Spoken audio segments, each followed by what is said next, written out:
कि वे आए और डॉक्टर सुशील उपाध्याय जी का पुष्प गुच्छ देकर स्वागत एवं अभिनंदन करें।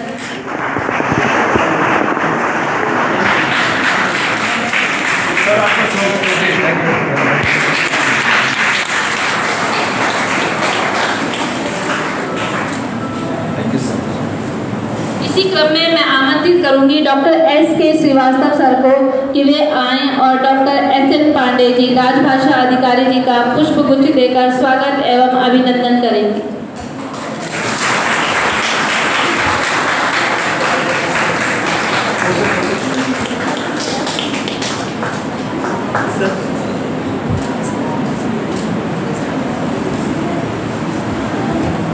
हमारे आदरणीय प्राचार्य महोदय और प्रतिकुलपति महोदय हमारे अपने परिवार के हैं, तो आपका हम अपने शब्द रूपी सुमनों से आपका स्वागत और अभिनंदन करते हैं और कार्यक्रम को आगे बढ़ाते हैं। एक बार जोरदार तालियां सभी के लिए।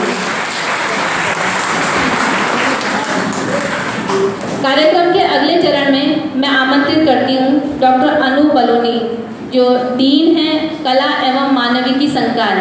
वे विषय प्रवर्तन कर आज के संगोष्ठी की जो पूरी रूपरेखा है आपके समक्ष रखकर स्वागत भाषण भी प्रस्तुत करेंगे। तो तालियों के साथ में स्वागत कीजिएगा डॉक्टर अनूप बलूनी।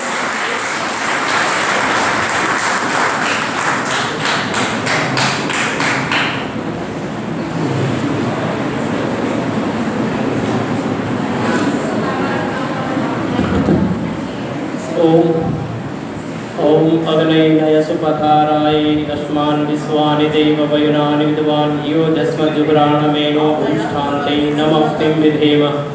सभागार में उपस्थित सम्माननीय मंच, परम आदरणीय श्रद्धेय हिंदी जगत के हस्ताक्षर के रूप में उपस्थित वरिष्ठ श्रेष्ठ साहित्यकार योगेंद्र नाथ शर्मा अरुण जी के चरणों में मेरा श्रद्धा सुमन अर्पित हो।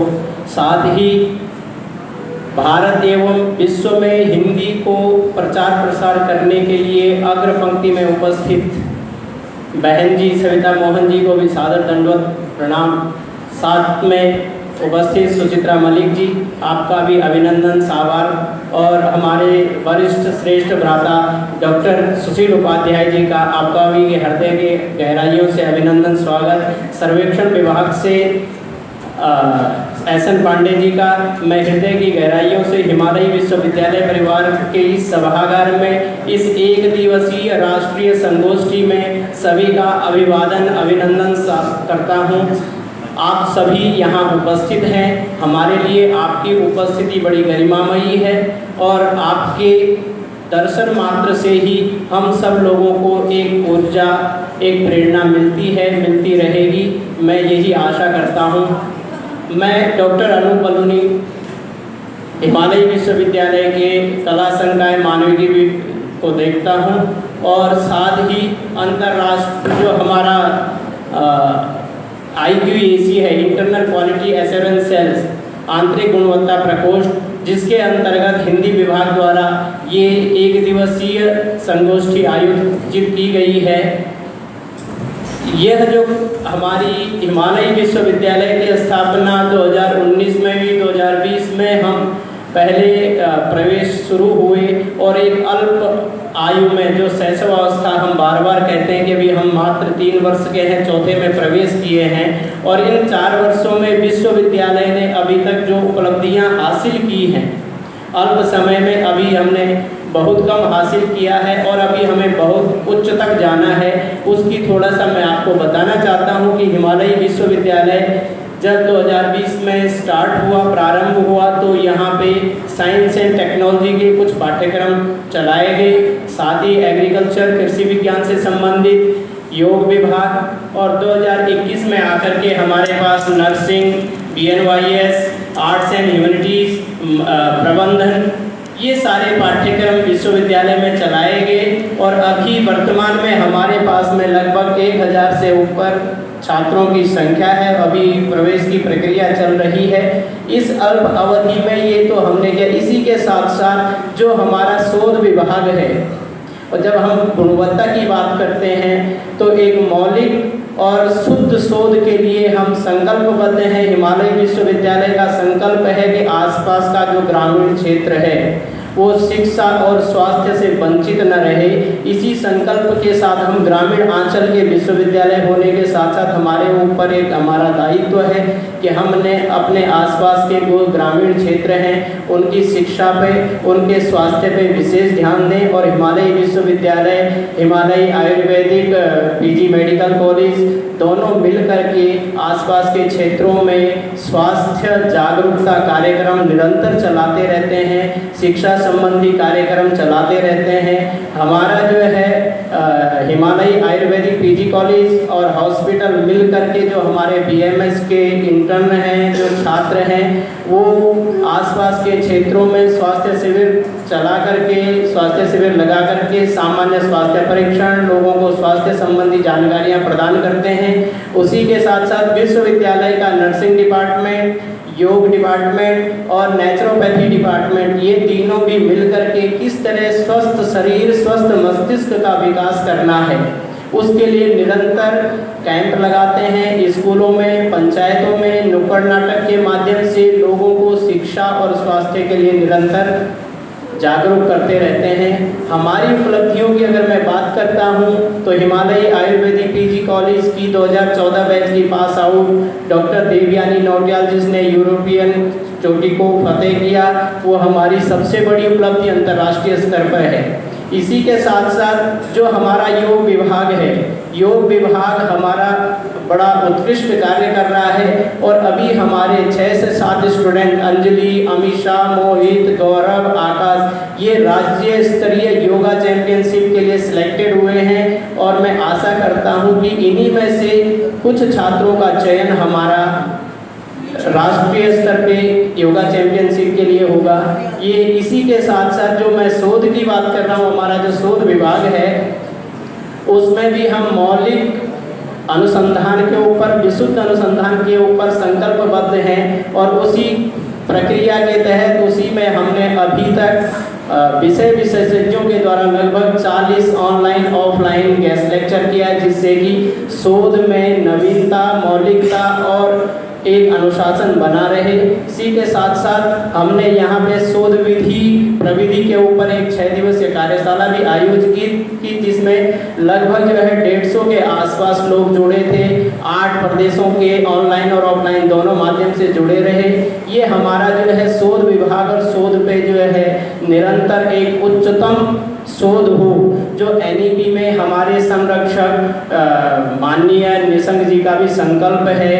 जो एनईपी में एक संकल्प रखा गया था कि जो शोध कार्य हो वो श्रेष्ठ हो, वो शुद्ध हो, वो मौलिक हो, कहीं से भी किसी किस्म का साहित्य की चोरी न हो। तो उसके लिए भी हम संकल्पबद्ध हैं और अनुसंधान के क्षेत्र में अपने शोध छात्रों के लिए कार्यशालाओं का, विषय विशेषज्ञों के द्वारा विशिष्ट व्याख्यानों का आयोजन समय समय पर करते रहते हैं। इसी कड़ी में हम जो है अपने यहाँ संगोष्ठियों का आयोजन, विश्वविद्यालय का सौभाग्य रहा है माननीय गुरु जी के और गेजेन कंडियाल जी भी हमारे बीच में, आपका भी स्वागत है। आपके सानिध्य में, आपके सहयोग से भी हमें जो है 2 अंतर्राष्ट्रीय हिंदी संगोष्ठियों में सहभागिता करने का अवसर मिला, जो है माननीय निशंक रचना संसार के ऊपर था।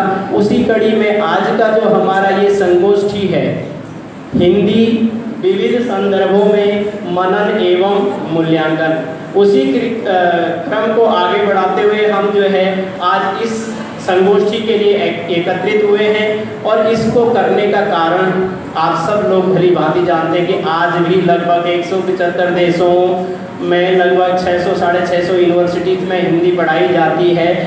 अभी भी हम जो है अंतर्राष्ट्रीय भाषा, अभी भी हमारे पास राष्ट्रभाषा का दर्जा नहीं है। उसी चीज़ का चिंतन करने के लिए हमारी जो हिंदी है उसका जो भाषा साहित्य है वो बहुत गहरा है। भाषा विज्ञान की बात करें तो सामने सुशील उपाध्याय जी हैं, एस.एन. पांडे जी हैं, मैं और सविता मोहन जी हैं जो डायरेक्टर भी रही हैं। हमारा भाषा विज्ञान विशुद्ध विज्ञान है। हमारा जो ये इससे ऊपर का हिस्सा है, लगभग 25 अवयव होते हैं जहाँ से भाषा ध्वनि निकलती है, अलग अलग हैं, चाहे वो कंठ पिटक हो, कंठ मार्ग हो, विभिन्न हैं, उस आधार पे समृद्धशाली होते हुए भी हमारे लिए चिंतन और मनन करने का एक अवसर हमने तलाशा है कि हम यहाँ पे शोध पत्रों के द्वारा विभिन्न विश्वविद्यालयों से आए हुए शोध छात्र जो प्रवक्ता हैं उनके शोध पत्रों के द्वारा एक निष्कर्ष निकालें जो हितधारकों के लिए, जो नीति निर्धारकों के लिए हिंदी भाषा को कैसे प्रगति के पथ पे और आगे ले जाना है और एक अंतर्राष्ट्रीय भाषा के रूप में इसे स्थापित करना है। निश्चित ही उसके लिए एक मार्ग प्रशस्त होगा। कैसे इसे जो अभी इंग्लिश चल रही है मीडिया में, ये इंग्लिश न होकर के शुद्ध हिंदी के रूप में आए, जो हिंदी का मानक रूप है उस रूप में ये मीडिया में हो, उस रूप में ये तकनीकी क्षेत्र में है, उस रूप में ये जो प्रौद्योगिकी है, क्योंकि एनईपी में भी चर्चा की गई है, अभी मेडिकल साइंसेज की, इंजीनियरिंग की, मैनेजमेंट की जो पाठ्य पुस्तकें हैं उसमें भी जोर चल रहा है कि जो है पाठ्यक्रमों को हिंदी में बनाया जाए और हिंदी में पढ़ाने की व्यवस्था की जाए। चाहे वो IIT हो, चाहे वो IIMs हो, चाहे वो एम्स हो, किसी भी तरह के संस्थान हो, वहाँ पे जो छात्र हिंदी माध्यम से करना चाहता हो उसके लिए सर्वसुलभ हो। तो आज से ये कुछ निष्कर्ष आप लोगों के शोध पत्रों के द्वारा, क्योंकि इसमें बहुत सारे विषय भी रखे गए हैं कि कैसे भाषा का मूल्यांकन की आवश्यकता यही है कि हम तकनीकी रूप से और कैसे समृद्धिशाली बने। हमें इंग्लिश की आवश्यकता न पड़े बल्कि शुद्ध भाषा ही हमारी मास मीडिया में हो, हमारी तकनीकी में हो, हमारे पाठ्यक्रमों में हो। हम जो है किसी अन्य भाषा को ट्रांसलेट करके और उसके विकृत रूप के साथ न करके उसको हिंदी के रूप में शुद्ध रूप में लिखें। इसी के लिए हम सभी एकत्र हुए हैं। सभी जो शिक्षा संस्थान है, मेरा जो मानना है कि कैसे हम क्या इस पे चिंतन करें, क्या मनन करें। जितने भी शिक्षण संस्थान हैं वो किसी भी तरह हो, वहाँ पे किसी न किसी, अभी बहुत जगह जो है ऐच्छिक विषय के रूप में भी चलता है। हम नॉर्थ इंडियन है, हमारे यहाँ पे तो हमारी मातृभाषा हो या हमारी क्षेत्रीय बोलियाँ जो है वो कहीं ना कहीं हिंदी से ओतप्रोत है, हिंदी से मिलती हैं, चाहे वो अवधी हो, ब्रज हो, बुंदेली हो, मागधी हो या हमारी गढ़वाली कुमाऊनी हो। उसमें बड़ी आसानी से हम जो है उसे एडप्ट कर लेते हैं, समझ लेते हैं। आवश्यकता भारत में भी जो हमारा ईस्ट है, वेस्ट है, साउथ है, वहाँ पे है कि वहाँ पे अभी भी कहीं कहीं हिंदी को थोड़ा सा दोयम दर्जे या उस तरह से देखा जाता है। तो हम कुछ ऐसा करें, इस संगोष्ठी से कुछ ऐसा निष्कर्ष निकले, ऐसी गंगा बहे कि सभी लोग आसानी से, सहजता से हिंदी के महत्व को समझें। क्योंकि अपनी मातृभाषा की अभिव्यक्ति हमारे को हमारे श्रेष्ठ तक पहुंचाती है। भाषाविद खुद कहते हैं किसी भी भाषा को सीखने के लिए, अपने भावों को समझने के लिए हमारी जो भाषा होती है वो बहुत आवश्यक होती है। मैं आशा करता हूँ कि आज की संगोष्ठी हमारी सफल होगी। जो भी अन्य विश्वविद्यालय, महाविद्यालय, विद्यालयों से यहाँ पे उपस्थित सभी लोग हैं, उनका भी मैं हार्दिक अभिनंदन, स्वागत करता हूँ और नमस्कार करता हूँ। सभी अग्र पंक्ति में और पीछे बैठे हुए सभी को मेरा नमन। जय हिंद, जय भारत, जय उत्तराखंड। बहुत बहुत धन्यवाद सर, आपने विस्तृत रूप से विश्वविद्यालय की और आज की संगोष्ठी का जो विषय सभी के समक्ष रखा। इसी क्रम में मैं अभी हमारे बीच में डॉक्टर बेचैन कन्याल जी पधारे हैं। मैं डॉक्टर सुभाष चंद्र बडोला जी से निवेदन करूंगी कि वे डॉक्टर बेचैन कन्याल जी का पुष्प गुच्छ देकर के स्वागत एवं अभिनंदन करें। डॉक्टर बेचैन कन्याल जी जनसंपर्क अधिकारी हैं, पूर्व मुख्यमंत्री उत्तराखंड, पूर्व केंद्रीय शिक्षा मंत्री भारत सरकार डॉक्टर रमेश पोखरियाल निशंक जी के, और पिछले 35 वर्षों से उनकी साहित्य साधना में अनवरत डॉक्टर निशंक के साथ में हैं। तो तालियों के साथ में एक बार फिर से स्वागत कीजिएगा डॉक्टर बेचैन कन्याल जी का। कार्यक्रम के अगले चरण में मैं मंच पर ही आमंत्रित करूंगी डॉक्टर बेचैन कन्याल जी को कि वे आएँ और आज अपने उद्बोधन से यहाँ उपस्थित सभी को लाभान्वित करेंगे। पिताजी समय सबको बता दीजिए कि इतनी देर आप बोलेंगे। गुरुजी का आदेश है कि सभी एक समय जितना भी 4 से 5 मिनट का जो समय है उसमें ही अपनी बात कहने का आप सभी लोग कष्ट करेंगे, क्योंकि कार्यक्रम थोड़ा सा लेट शुरू हुआ है और हमें तकनीकी सत्र भी आगे चलाना है और उसके पश्चात माननीय निशंक जी का जो समय मिला गया है उन्हें कार्यक्रम में जाना है, तो हमें सारे कार्यक्रम बहुत जल्दी से करने होंगे। तो स्वागत कीजिएगा डॉक्टर बेचैन कंडियाल जी।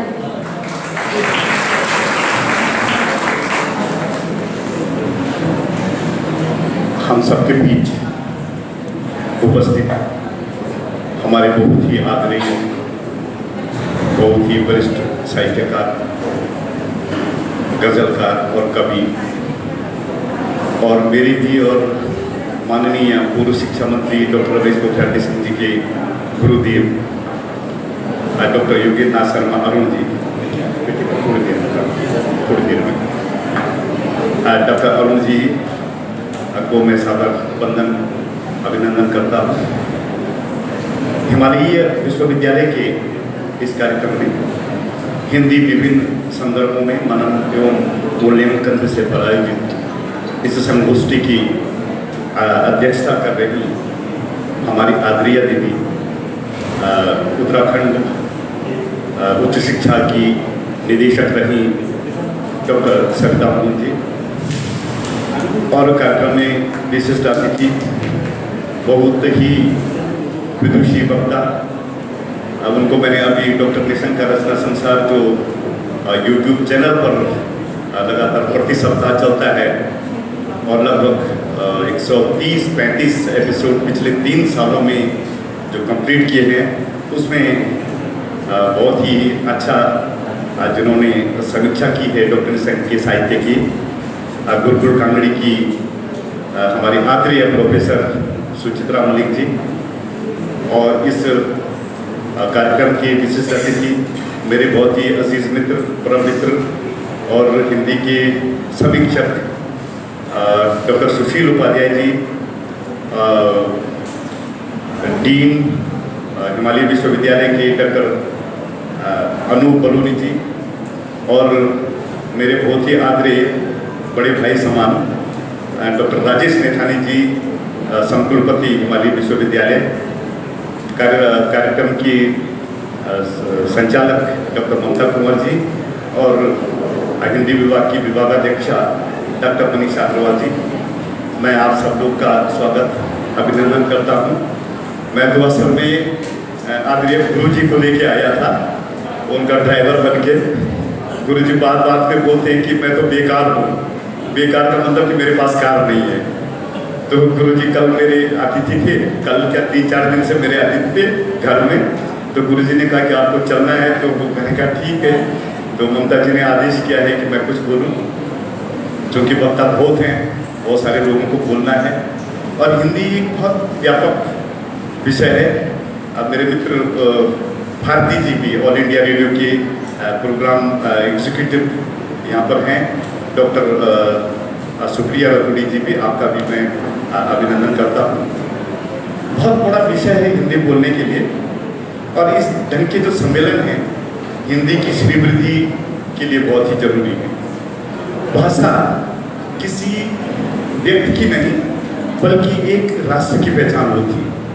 जैसे हम राष्ट्रीय गीत कहते हैं, जैसे हमारा राष्ट्रीय ध्वज है, राष्ट्रीय पक्षी है, राष्ट्रीय पुष्प है, उसी तरह जिस राष्ट्र की अपनी राष्ट्रभाषा होती है तो सच्चे मायनों में देखा जाए तो राष्ट्र वही कहलाता। और राष्ट्रभाषा क्या होती है? राष्ट्रभाषा ऐसी संपर्क भाषा है जो कि आम आदमी के बीच प्रचलन में हो, जिसको कि अधिकतम राष्ट्रवासी समझ सकें, बोल सकें, जिसमें संप्रेषण की अच्छी क्षमता हो, कम्युनिकेशन जिसमें आसान हो। ये किसी भी राष्ट्रभाषा के गुण होते हैं।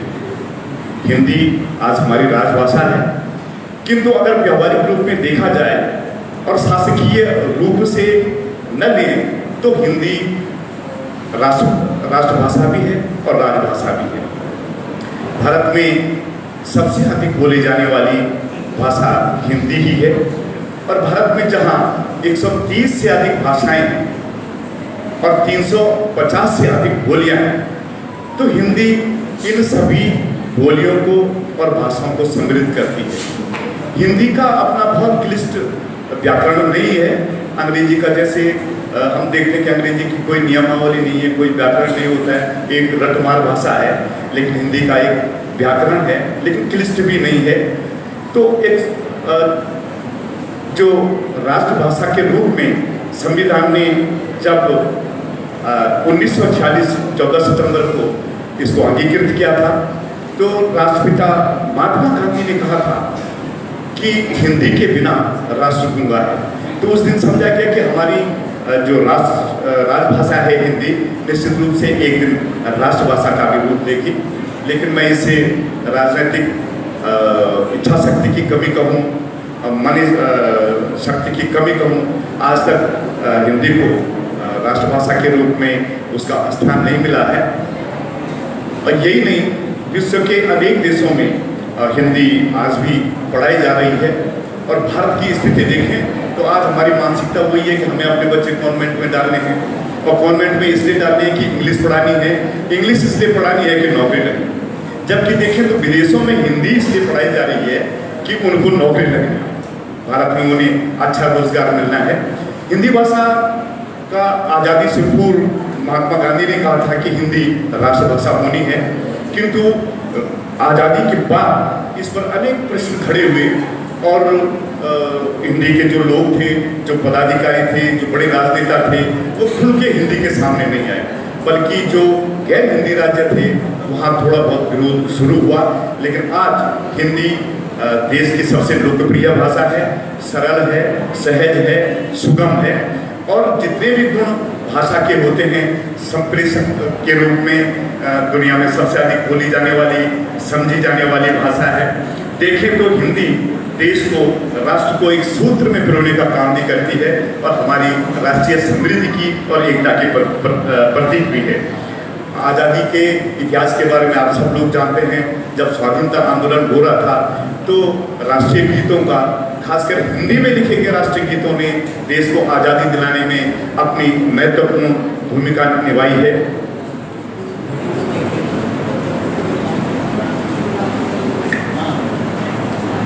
हिंदी राष्ट्र को एक सूत्र में पिरोने का काम करती है। भारतीय तो हरिश्चंद्र जी ने कहा था कि निज भाषा उन्नति है, सब उन्नति को मूल, और बिन निज भाषा ज्ञान के मिटे नहीं है कुछ। तो इस कार्यक्रम में पधारे मैं सभी लोगों को बहुत हार्दिक धन्यवाद देता हूँ, बधाई देता हूँ। आप लोग ने मुझे सुना, क्योंकि वक्ता बहुत हैं और बहुत वरिष्ठ जन हैं, हमारे आदरणीय गुरु जी भी हैं जो बहुत देर तक बोलने की क्षमता रखते हैं। मैं आप सबका आभार व्यक्त करता हूँ, आपने मुझे सुना, बहुत बहुत धन्यवाद। बहुत बहुत धन्यवाद सर आपके विद्वत उद्बोधन के लिए। हमारे बीच में गुरुकुल कांगड़ी विश्वविद्यालय से डॉक्टर निशा शर्मा जी भी पधारी हैं। मैम आपका भी संगोष्ठी में हार्दिक स्वागत है। कार्यक्रम को आगे बढ़ाते हुए विशिष्ट अतिथि उद्बोधन के लिए मैं मंच पर आमंत्रित करती हूँ डॉक्टर सुशील उपाध्याय जी, प्राचार्य चमनलाल पीजी कॉलेज लंढौरा हरिद्वार। आप सभी अपनी करतल ध्वनियों से प्राचार्य डॉक्टर सुशील उपाध्याय जी का स्वागत करेंगे। बहुत आभार डॉक्टर ममता जी, मेरे पूज्य गुरु जी मंच के सामने मौजूद हैं, उनको प्रणाम करते हुए। जैसा कि बेचन कटियाल जी ने डॉक्टर अरुण जी के बारे में, प्रोफेसर सविता मोहन जी के बारे में, चित्रा मैम के बारे में बहुत सारा बताया, तो मेरी भावनाएं भी उनमें निहित हैं। क्योंकि समय का संकेत है तो कुछ छोटी छोटी बातें मैं आपके सामने रखना चाहूँगा, खासतौर से नई पीढ़ी के लिए उपयोगी हैं। जब हम युवा होते हैं या जिस उम्र में आप हैं, तो उस उम्र में लगता है कि किसी के लिए कुछ कविताएं लिखी जाएं या किसी के लिए कोई बहुत बढ़िया सा लेटर ड्राफ्ट किया जाए। और हम लोगों के दौर में या इवन गुरुजी के दौर में वो कुछ लिखने वाले हुआ करते थे जो दूसरे के लिए प्रेम पत्र भी लिख देते थे। आज वो समय अब किसी को ढूंढने की आवश्यकता नहीं है। मैं जिस बिंदु पर आपका ध्यान आकर्षित करना चाहता हूँ वो है AI और लैंग्वेज, भाषा और आर्टिफिशियल इंटेलिजेंस। मैंने यहाँ बैठे बैठे चैटबॉट को कहा कि आप बच्चों के लिए 2 कविताएं लिख दीजिए। और जितनी देर में मैंने क्वेश्चन टाइप किया चैट बॉट ने उतनी देर में 2 अच्छी कविताएं लिख के दे दी। और फिर मैंने इससे कहा कि आप जो है मुझे अपने एक युवा दोस्त के लिए एक कहानी लिखनी है, तो उस कहानी लेखन में मेरी मदद कर दीजिए।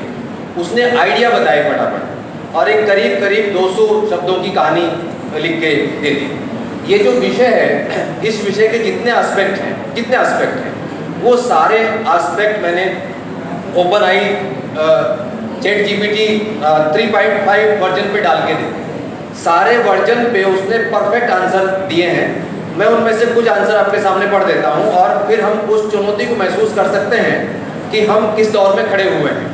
जब आप कोई कविता लिखते हैं, कहानी लिखते हैं या साहित्य की बात करते हैं, साहित्य की समीक्षा की बात करते हैं, चिंतन परंपरा की बात करते हैं, या जो टॉपिक है मनन और मूल्यांकन की परंपरा की बात करते हैं, दार्शनिक अवधारणा की बात करते हैं, पृष्ठभूमि की बात करते हैं, जितने प्रश्न आपके जहन में हो उन सब का उत्तर ChatGPT दे रहा है और विदिन सेकंड्स दे रहा है।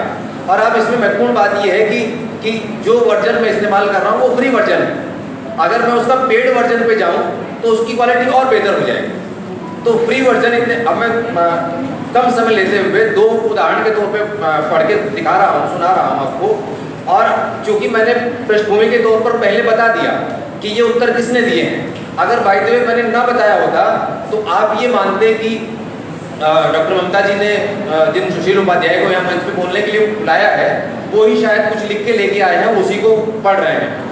बच्चों के लिए कविता के लिए मैंने इसको कहा कि आप बच्चों के लिए एक कविता लिखिए।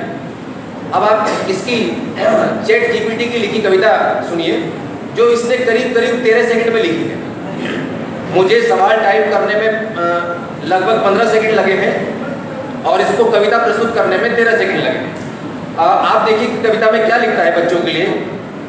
छोटे सपनों की दुकान, खुशियों का जहान, बच्चों का स्वर्ग, सब कुछ मिलता है यहाँ हर वक्त। उड़ते पंखों सी तुम्हारी ख्वाहिशें, मीठी हंसी, गीतों की खुशबू, प्यारी सी प्यार की चिंगारी, बच्चों की अनमोल दुनिया खूब प्यारी। सपनों के बादलों पर होते सवार, बच्चों की हंसी के बिना सब कुछ बेकार। इनकी आदतें हैं कितनी प्यारी, जिद है प्यार है खुशियों का मेल है, बच्चों के लिए ये सच्ची कविता, ये जिंदगी का मेल। ये ChatGPT ने लिखी है, इस मशीन लैंग्वेज ने लिखी है ये कविता। और सुनिए, मैंने इससे पूछा कि हिंदी के विस्तार की राह में क्या चुनौतियां हैं। आप मुझे ये बताइए कि हिंदी के विस्तार की राह में चुनौतियां क्या हैं। इसने बताया हिंदी के विस्तार की राह में निम्नलिखित प्रमुख चुनौतियां हैं। भाषा संबंधी विवाद हैं, लोग आमतौर से अपनी भाषा को प्राथमिकता देते हैं, दूसरे की भाषा को हीन समझते हैं, इससे आपस में विवाद पैदा होते हैं। भौगोलिक व्यावसायिक क्षेत्र की भिन्नता है, इस भिन्नता के कारण भाषा का स्वरूप अलग होता है। चूंकि हम अपनी भाषा के प्रयोग को लेकर सहज होते हैं, इसलिए हम दूसरे की भाषा को आसानी से स्वीकार नहीं करते। यह भाषा की राह में एक बड़ी चुनौती है। कुछ समुदाय अपनी विशेष भाषा को महत्व देते हैं, दूसरे की भाषा को स्वीकार नहीं करते। लोगों की यह दृष्टि भी भाषा के विकास में बाधा पैदा करती है। अलग अलग लिपियों में लिखे जाने के कारण भी लोगों को भाषा सीखने में दिक्कत होती है, यह भी भाषा के विकास में एक बड़ी बाधा बनती है। और ये अंतिम बात कहता है, तकनीक का विकास जहाँ भाषा के विस्तार के लिए संभावनाएं पैदा करता है, वहीं भाषा के लिए चुनौती भी खड़ी करता है। ये सारी चीजें ChatGPT 3.5 ने दी है। और इससे भी मजेदार बात, आप इससे एक सवाल 10 बार पूछिए तो 10-12 अलग उत्तर देता है। और आप ये बताइए कि आप इसके द्वारा दिए गए उत्तर से संतुष्ट नहीं है, आपका उत्तर कोई किसी काम का नहीं है, ये फिर नया उत्तर देता है। आज हम जिस दौर में हैं, इस पे डॉक्टर निशंक जी के साहित्य के बारे में पूछा कि आपकी राय क्या है डॉक्टर निशंक जी के साहित्य के बारे में, तो उसने 7 पॉइंट लिख के मुझे बताए। जो सवाल साहित्य से संबंधित आपके सामने हो, उस सारे सवालों का जवाब ये दे रहा है। तो क्या ये चुनौती है या संभावना है? ये चुनौती भी है और संभावना भी है। चुनौती किस रूप में है? चुनौती इस रूप में लिखिए। चिंता की बात क्या है, मैंने इसने जितने उत्तर लिख के दिए, इन उत्तरों को मैंने साथ साथ बैठ के जो प्लेजरिज्म चेकर हैं, फ्री जो चोरी पकड़ते हैं, उन पे लगा के देखा। और अब आश्चर्य की बात है कि सारा माल चोरी का होने के बावजूद इसने सब कुछ चोरी का उठाया है। इसने बताया है कि 2021 तक ऑनलाइन प्लेटफॉर्म पर जो कुछ मौजूद है उसमें से उठा के मैंने उत्तर दिया है, लेकिन जब मैं प्लेजिस्ट चेकर पर इसको लगाता हूं तो केवल 12% की चोरी पकड़ में आ रही है, 88% ओरिजिनल बता रहा है। तो अगर कोई चैट जीपीटी से चोरी करके भी लेके आएगा, रिसर्च पेपर चोरी करके ले आएगा, तो उसको इस वक्त जो चेकर्स मौजूद हैं, फ्री चेकर्स मौजूद हैं चोरी पकड़ने वाले, वो भी 12% की चोरी पकड़ पा रहे हैं। तो ये बड़ी चुनौती है। जब ये कहानियां तक लिख के दे रहा है तो फिर जरूरत क्या है चिंतन मंथन की? तो चुनौती क्या पैदा होने वाली है? चुनौती ये पैदा होने वाली है कि आपकी पीढ़ी, जो नए लोग यहाँ बैठे हुए हैं, आपके बाद की पीढ़ी खड़ी हुई है जिस चिंतन ने मनुष्य को आज के मनुष्य के रूप में विकसित किया है, एक बात। दूसरी बात, भाषा का जो मौजूदा रूप है उसके खतरे उसके साथ उसको खत्म हो जाने का खतरा पैदा हुआ है, क्योंकि ये लिख के अभ्यास करने से आपको वंचित करने की तरफ प्रेरित करता है। ये बताता है कि सब कुछ तो हो रहा है, फिर घर वालों के कहने पर, टीचर के कहने पर आपको नया लिखने की आवश्यकता क्या है? आखिर चौथी, पांचवी, छठी क्लास के बच्चे को जब उसकी टीचर कहती है कि बेटा अच्छे मौसम पर एक छोटी कविता लिख के लेके आना, अपनी गाय पर एक कविता लिख के लेके आना, या अपने पिताजी के बारे में संस्मरण लिख के आना। मजेदार बात तो ये है कि मेरे पिताजी को ये नहीं जानता और मेरे पिताजी के बारे में संस्मरण लिख के दे रहा है। जब मैं इसे कहता हूं कि पिताजी के बारे में संस्मरण लिख दीजिए, तो ये पिताजी के बारे में संस्मरण लिख देता है। बस वहां केवल आपको अपने पिताजी का नाम ऐड करना है। ये सारी चीजें करके दे रहा है। तो हमारे सोचने समझने की राह में ये एक बड़ी चुनौती होने जा रहा है। तो क्या साहित्य का स्वरूप वही रहेगा? क्या साहित्य में चिंतन मंथन की परंपरा वही रहेगी जो आज है? और क्या भाषा का भाषिक स्वरूप वही रहेगा जो आज है? जैसे कटियार साहब ने कहा कि भाषा का परिशुद्ध या मानक रूप होना चाहिए। टेक्नोलॉजी उस तरह नहीं देखती। टेक्नोलॉजी देखती है कि क्या भाषा कम्युनिकेट कर पा रही है कि नहीं कर पा रही है। और जब भाषा कम्युनिकेट कर पा रही है तो टेक्नोलॉजी कहती है कि भाषा का काम पूरा हो गया। शुद्धता को देखना हमारा काम नहीं है। शुद्धता को देखने के लिए अलग ऐप या अलग सॉफ्टवेयर है, आप वहां जाइए, वो आपको शुद्धता बता देंगे। तो इन सब चुनौतियों को मुहाने पर हम खड़े हैं। और जो नया साहित्य सृजित हो रहा है, जो भी अपने आप को बहुत ही मौलिक मान रहा है, ये मान रहा है कि इससे पहले उसने नहीं लिखा है, जिस दिन वो लिखते ही फेसबुक पे डालता है, सोशल मीडिया माध्यमों पे डालता है, उसी दिन वो चैट जीपीटी की निगाह में आ जाता है। आपके सबसे बेहतरीन खूबसूरत वाक्य चैट जीपीटी कॉपी करता है, आपके आइडियाज कॉपी करता है और किसी तीसरे चौथे व्यक्ति द्वारा पूछे गए सवाल के जवाब में उसको लिख के उसे पकड़ा देता है। तो हम इन चुनौतियों के दौर में हैं। मेरे लिए 5 मिनट का समय तय किया गया था, तो मैंने औपचारिकता के लिए कम समय तय किया।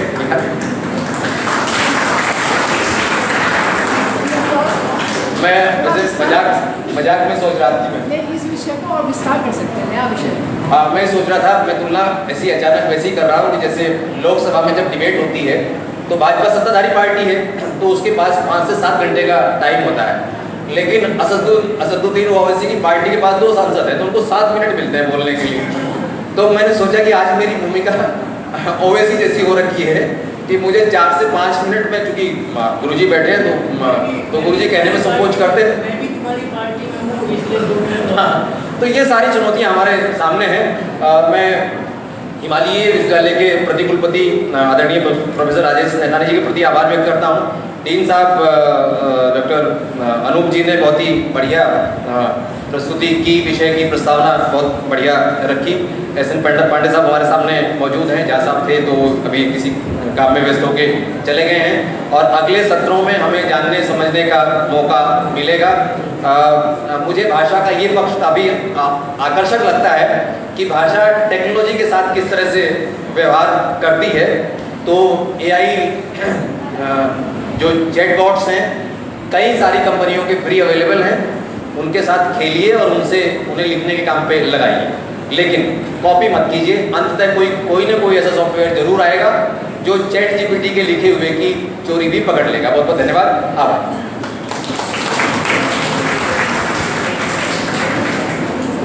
बहुत बहुत धन्यवाद सर। आपने भाषा को लेकर के जो चुनौतियां, जो समस्याएं, जो समाधान बताए, निश्चित रूप से यहाँ उपस्थित हर व्यक्ति लाभान्वित हुआ होगा। मैं कार्यक्रम को आगे बढ़ाते हुए मंच पर आमंत्रित करती हूँ आज के विशिष्ट अतिथि हमारे डॉक्टर सुचित्रा मलिक जी, जो कोऑर्डिनेटर हैं कन्या गुरुकुल परिषद, गुरुकुल कांगड़ी हरिद्वार। आपको मंच पर आमंत्रित करती हूँ। आप सभी अपनी कर्तव्य ध्वनियों से उनके स्वागत एवं अभिनंदन करें।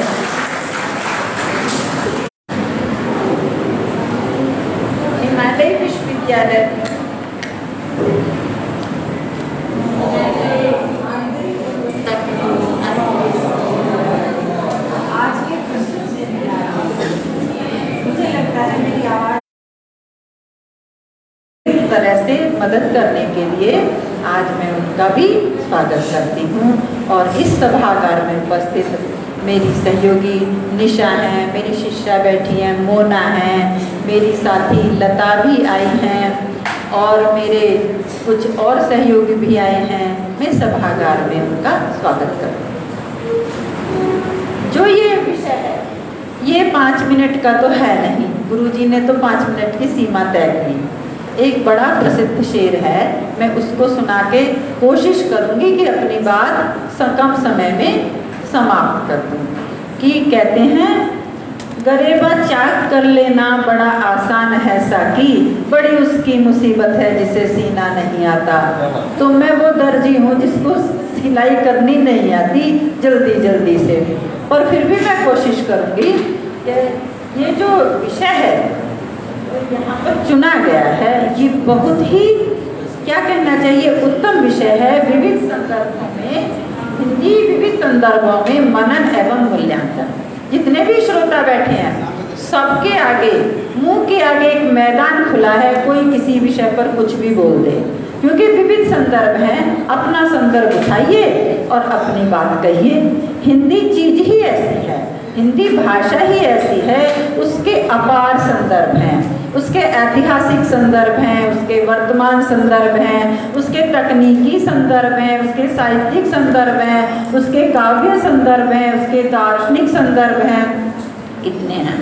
मैं ये कहना चाहती हूँ कि हिंदी जब से 10वीं शताब्दी से हम ये मानते हैं कि हिंदी साहित्यिक अस्तित्व में हमारे हिंदी साहित्य के अनुसार आई है, तब से लेकर हिंदी आज तक ना तो रुकी है ना रुकेगी। बहुत चिल्लपों करने वाली चीज़ें बीच बीच में आती रहती हैं, भाषा के विवाद हैं, कभी दक्षिण भारतीय सिर उठाते हैं कि भाई हमारी भाषा को क्यों नहीं प्राथमिकता मिलती, हिंदी को ही क्यों राजभाषा राष्ट्रभाषा चुना जाए। दूसरे आते हैं फिर क्षेत्रीय भाषाएं आ जाती हैं, हमारे भी बोलचाल की भाषा में प्रयोग होना चाहिए, हमको भी वरीयता मिलती जानी चाहिए, क्षेत्रीय संदर्भ भी आते हैं। लेकिन मैंने ये देखा है कि आज तुम हिंदी का साहित्य और हिंदी के बोलने वालों की जग विस्तार से गिनती कर लो, चाहे साहित्य की के परिमाण में गिनती कर लो, क्या हम ये कहीं पाते हैं कि इन सारे संकटों के बीच में हिंदी को कोई क्षति पहुंची? हिंदी को कोई क्षति नहीं पहुंची। हिंदी की जो अविरल धारा है ये गंगा की तरह गंगोत्री से निकलकर और समुद्र पर्यंत चौड़ी से चौड़ी अपने विस्तार को पाती हुई क्या है, बह रही है लगातार।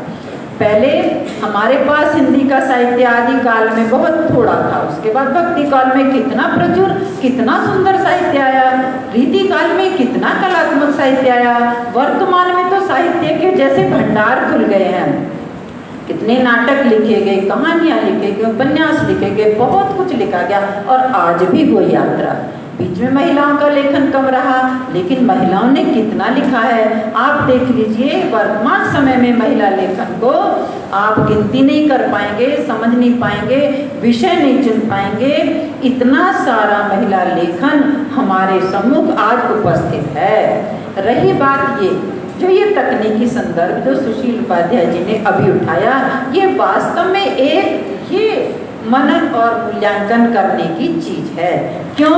क्योंकि मैं बहुत अधिक इस विषय में रुचि नहीं लेती हूँ, लेकिन मैं जब भी कुछ खोलती हूँ, हिंदी की छोटी सी कोई लघु कथा आ जाए या कुछ आ जाए, कोई कविता आ जाए, कोई गीत आ जाए, लेकिन कोई भी चीज स्तरीय नहीं होती है। ये बात मानने की है। जिसको मनुष्य लिख रहे थे साहित्यिक दुनिया में, या हिंदी जगत के लोग, या जीवन से जुड़े लोग, वो इस तकनीकी दुनिया में हमारे पास उपलब्ध नहीं है। इसमें किस चीज का अभाव है? गहराई का, और इसमें संवेदनाओं का भयंकर अभाव है, जो कभी मशीन पैदा नहीं कर सकती, क्योंकि मशीन तो मशीन है। एक तो वो खोज कर लाती है, खुद तो रचती नहीं है, खुद रचेगी कैसे? उसको हृदय तो भगवान ने दिया नहीं है। साहित्य कहाँ से आता है? हृदय से आता है। तो हृदय और मशीन की तुलना कभी हो ही नहीं सकती। इसलिए वहाँ पर जो है एक अंबार है, एक भंडार उसने इकट्ठा कर लिया है। किसने? तकनीकी दुनिया ने। हम कुछ डालते हैं, वो वहाँ से निकाल कर अपने आप ले जाती है। ये सब डाटा का कमाल है। आज की दुनिया डाटा की दुनिया हो गई है। साहित्य भी डाटा से निकल कर आ रहा है, बच्चे वहाँ से डालते हैं और निकाल लेते हैं। सबसे बड़ी जो क्षति हुई है मनुष्य को वो है कि हमारी कल्पना शक्ति का लोप हो जाएगा। हमारी का नहीं होगा, हमारी तो जो होनी थी होली, हमारे बच्चों की कल्पना शक्ति का लोप होगा। कैसे होगा? जब सब कुछ सामने बना बनाया है तो वो कल्पना क्या करेगा? उसको दिख तो रहा है, एक कहानी का नाटक बनाया दिखा दिया, उसने देख लिया। लेकिन पहले कोई उपन्यास होता था, मान लीजिए कहानी होती थी, तो बच्चा उसे एकांत में पढ़ता था और एकांत में पढ़ के वो उसके माइंड में सीन चलते थे। 10 बच्चे एक कहानी पढ़ रहे हैं, लेकिन 10 बच्चों के माइंड में अलग तरह के सीन चलते थे कहानी को लेकर। इससे क्या होता था? उसकी कल्पना शक्ति अपने परिवेश के अनुसार जागृत होती थी। गांव का बच्चा उस कहानी को जब उसके कल्पना चित्र बनाता था, उसके गांव के सीन आते थे। शहर का बच्चा बनाता था, उसके शहर के सीन आते थे। तो कल्पना शक्ति सक्रिय तो थी। अगर सोचो ये निष्क्रिय हो गई और हृदय बैठ गया तो फिर क्या होने वाला है उसकी आप कल्पना भी नहीं कर सकते। आप ये मान लीजिए कि जो अब तक लिखा गया या जो वर्तमान में अपनी मौलिक बुद्धि और मौलिक अपनी हृदय की संवेदनाओं से रचित है वो तो रह जाएगा। लास्ट में जो हमारे बच्चे अब आएंगे वे अच्छे साहित्य की रचना नहीं कर पाएंगे अगर मोबाइल और कंप्यूटर की दुनिया ने उसके जीवन का अधिकांश समय छीन लिया तो। इसलिए मैं कहती हूँ अब दायित्व किसका बन जाता है? सबसे बड़ा दायित्व बन जाता है प्राध्यापकों का और टीचर का। वो कहें बच्चे से क्लास में ही रचिए, जो रचना है कक्षा में रचिए। अगर अपने बच्चों की हमें बुद्धि बचानी है, अगर अपने बच्चों की संवेदनाएं बचानी है, उनकी कल्पना शक्ति को विकसित और जागृत रखना है तो क्लास पर काम होना चाहिए। होमवर्क देना ही नहीं चाहिए बच्चों को। उनको कैंपस में ही कराइए, मोबाइल एक साइड रखकर बच्चों छोटी कहानी लिखो, छोटी कविता लिखो, कोई भी रचना करो, मोबाइल को एक साइड रखो। इसलिए तकनीकी दुनिया में जितने लाभ हैं उतने ही मनुष्य की अपनी मशीनरी को खतरे हो गए हैं। कृत्रिम मशीनरी बन गई है, ईश्वर की मशीनरी को जंग लगने वाला है। ये बात आप तय मान कर चलिए। इसलिए पेरेंट्स की भी जिम्मेदारी है कि बच्चों को थोड़ा सा तकनीकी दुनिया से दूर रखें। मोबाइल से हर समय चिपके रहने से हमारी सामाजिक चीजें भी दूर हो रही हैं। बच्चे सामाजिकता भूलते जा रहे हैं, उनके दोस्त नहीं होते, वो खेलना भूल गए, वो अधिकांश समय मोबाइल पर दे रहे हैं। ये अब मैं हिंदी की थोड़ी बात पर आती हूँ। हिंदी क्यों इतनी लोकप्रिय है, क्यों इतना उसने आज तक विकास किया? एक बड़ा प्रसिद्ध सा दृश्य आता है, मैंने एक पुस्तक में पढ़ा था कि एक अंग्रेज व्यापारी, पहले हमारे उत्तर भारत की जो सबसे बड़ी मंडी थी आगरा मंडी थी, आगरा की मंडी में एक अंग्रेज व्यापारी बैठा था। उसने देखा कुछ आड़ती जो होते हैं वो आड़ती अपना भाव तोल कर रहे थे और एक आड़ती ने दूसरे आड़ती को कुछ कहा तो जो सारे आड़ती थे वो बहुत जोर से खिलखिलाकर हंसे। तो वो समझा कि ये जिस बात से इतना शुद्ध हास्य दिखा रही जिसमें कोई व्यंग नहीं है, एक शुद्ध हास्य होता है जिसमें व्यंग नहीं होता, वही शुद्ध हास्य हमें प्रसन्न रखता है, वही हमारे सामने वाले को प्रसन्न रखता है। जो व्यंग्य होता है वो हमारे दिल जलने से निकलता है, दूसरे के दिल को भी जलाता है। तो ये जो शुद्ध हास्य हिंदी की अभी जो बात कही गई है और जिसको सुनकर सारे लोग हंसे हैं, इस रस को वही लोग जानते हैं जो इस भाषा के मूल रूप को समझते हैं और इस बोली के सत्व को जानते हैं। मैं बड़ा अभागा हूँ कि मुझे इस भाषा का पता नहीं है, लेकिन मैं ये अनुमान लगा सकता हूँ कोई बड़ी प्यारी सी बड़ी गहरी सी बात कही गई है। लेकिन मैं कहना चाहती हूँ ये जो बात कही गई जिसको वो सब हंस रहे थे, ये अपनी भाषा में हो सकती है, ये दूसरे की भाषा में नहीं हो सकती। जैसे हमारे सपने हमारी भाषा में आते हैं, तो हंसी जब आएगी हमको भाषा के मूल रूप से आएगी, हंसी भाषा के कभी भी कृत्रिम रूप से नहीं आएगी। और हंसना और खुश रहना और प्रसन्नता, कहते हैं ना कि हम सुख की खोज में ही तो इस संसार में लगे रहते हैं जीवन पर्यंत, वो हमें अपनी भाषा से प्राप्त होता है, दूसरे की भाषा से नहीं प्राप्त होता। हिंदी प्रारंभ से ही बहुत लोकप्रिय रही है। मुस्लिम कवियों ने भी हिंदी में ही कविता रची हैं, अमीर खुसरो को देख लो, और भी बहुत सारे मुसलमान दरबारी कवि भी रहे, उनको देख लो, उनकी भाषा को पहचानो। उनकी भाषा में जितनी मार्मिकता है वो तो जल्दी से हिंदी वाले में भी नहीं मिलेगी। इसलिए हिंदी सार्वभौम भाषा है, वो धर्म से नहीं जुड़ी, वो क्षेत्र से भी नहीं जुड़ी।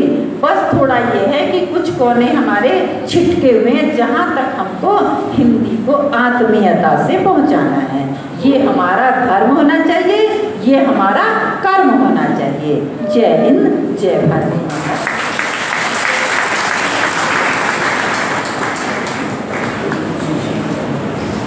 बहुत बहुत धन्यवाद मैम, आपने अपने ओजस्वी उद्बोधन से यहाँ उपस्थित सभी को लाभान्वित किया है।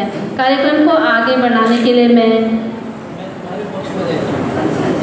मंच पर इससे पहले कि अपने मुख्य अतिथि जी को बुलाऊं, मैं डॉक्टर राजेश नैथानी प्रतिकुलपति हिमालय विश्वविद्यालय को आमंत्रित करना चाहूँगी कि वे वेद और विश्व शांति के संबंध में कुछ जानकारी दें। और आज बच्चों को निबंध प्रतियोगिता का पुरस्कार भी दिया जाना है, तो उसके विषय में संक्षिप्त अपनी बात रखें। तो मैं मंच पर आमंत्रित करती हूँ डॉक्टर राजेश नैथानी जी को।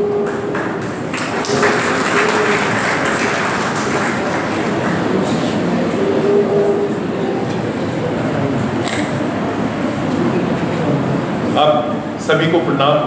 अभी कुछ दिन पहले आप सभी ने सुना होगा कि चंद्रयान का जो हमारा लैंडिंग हुई है वो मून पे सदर्न पोल पे हुई है। और समय का देखिए, रूस का डूबना भी जा रहा था पर वो दुर्घटनाग्रस्त हो गया, ठीक है, वो भी साउथ पोल पे करा था। जापान का था मौसम खराब होने की वजह से। तो कहीं ना कहीं मेरे को लगता है कि ये समय ऐसा आ रहा है कि प्रकृति और पूरा जो कहना चाहिए कि ईश्वर भी भारत का साथ दे रहा है और भारत का समय। सोम सुंदर जी कुछ दिन पहले उसका जो मॉडल लेके, आपको लगेगा मैं विषय से अलग जा रहा हूँ बट ये विषय से ही संबंधित है। उसका लेके जो उसका मॉडल लेके वहाँ पे तिरुपति के मंदिर में चले गए और भद्रकाली के वहाँ पे पूजा करने लगे। तो वहाँ पे तो किसी ने पूछा नहीं, लोगों में प्रतिक्रिया हुई कि कहाँ ये वैज्ञानिक और कहाँ ये अध्यात्म। तो फिर वो दूसरी बार कहीं एक विश्वविद्यालय कॉन्वोकेशन में थे तो उनसे ये बात पूछी गई कि ये आप वहाँ पे लेके जो सैटेलाइट का वो ले जा रहे हैं वहाँ पे मॉडल और वो। तो उन्होंने कहा कि ये जो साइंस है ये मेरे को बाहरी खोज के लिए मेरे को प्रेरित करती है और मैं बाहरी खोज कर रहा हूँ एक विशेषज्ञ जो के रूप में, एक वैज्ञानिक के रूप में। परंतु जो ये मेरा अध्यात्म है या जो मेरा ये जो हमारी जो मूल्य है, शाश्वत ज्ञान है और जो हमारी जो मैं वहाँ पे अगर मैं पूजा करने गया तो वो मैं अपने से अंदर को जो आंतरिक खोज थी उसके लिए मैं वहाँ पे गया। तो इसी प्रकार 2 साल हो गए, मेरे को लगता है 2019 में हम लोग पेरिस में थे, डॉक्टर रमेश पोखरियाल जी, हम यूनेस्को के सम्मेलन में थे। तो एक सज्जन थे हार्वर्ड यूनिवर्सिटी के डॉक्टर टोनी नाइडर जो कि वहाँ पे न्यूरोलॉजिस्ट है बहुत बड़े और उन्होंने काफ़ी काम वेदों पे किया है and he has done his PhD from MIT। तो वो वहाँ पे आए हुए थे, उनकी एक ऐसी बात चली तो एक विषय आया कि क्यों ना हम जो वेदों का ज्ञान है इसके बच्चों तक पहुँचाए, पूरे देश भर में, भारत में, विश्व में पहुँचाए। और 110 देशों में हमारा इसका काम चल रहा है। तो इसमें जो आइडियली जो कोशिश ये की गई कि बच्चों को सम्मिलित तो कर रहे हैं बट एक क्योंकि आज हिंदी दिवस था तो इसे जोड़ते हुए हमने स्कूल के बच्चों के लिए एक प्रतियोगिता आयोजित की।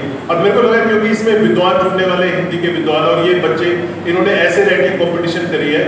और मैं अपने जो आदरणीय जो हमारे यहाँ पे अतिथि आदरणीय में बताना चाहूँगा कि ये हजारों बच्चे इस प्रक्रिया में जुड़े और ये इन्होंने एसेस लिखे और इन एसेस का हमारे इवेल्युएशन की गई, उनका मूल्यांकन किया गया और हमने जो कुछ पुरस्कार बांटने के, तो मेरे को लगा कि आपके कर कमलों द्वारा आपका आशीर्वाद इन सब बच्चों को मिल जाए तो निश्चित रूप से इनके जीवन में आगे ये प्रोत्साहित होंगे।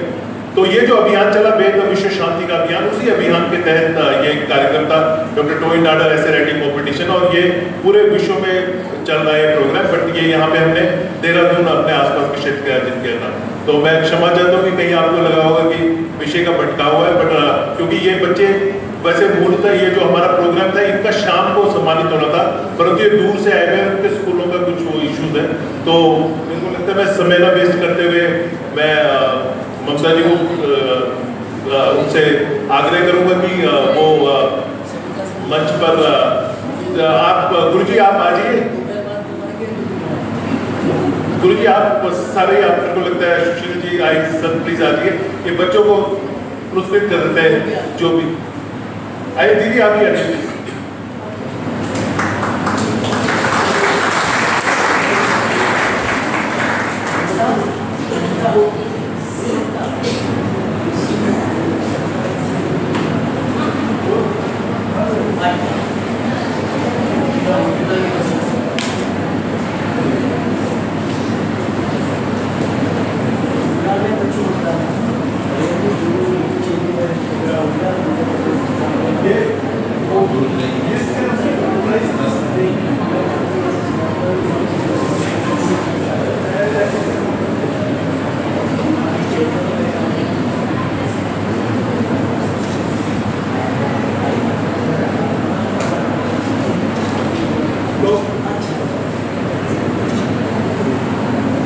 ये जो मैंने जैसे कि बताया कि हमारे जो पूरे क्षेत्र के 30 के करीब विद्यालयों ने इसमें हिस्सा लिया था और ये स्कूल प्रबंधन ने ही ये हमें बहुत सुझाव दिया था कि कोई ऐसा कार्यक्रम किया जाए ताकि बच्चों की भागीदारी सुनिश्चित हो। तो इसमें वेद और विश्व शांति में इसको 3 वर्गों में बांटा गया था। इसमें कक्षा 5 तक के बच्चे थे, 5 से 8वीं तक के बच्चे थे और 8वीं से 12वीं तक के बच्चे थे।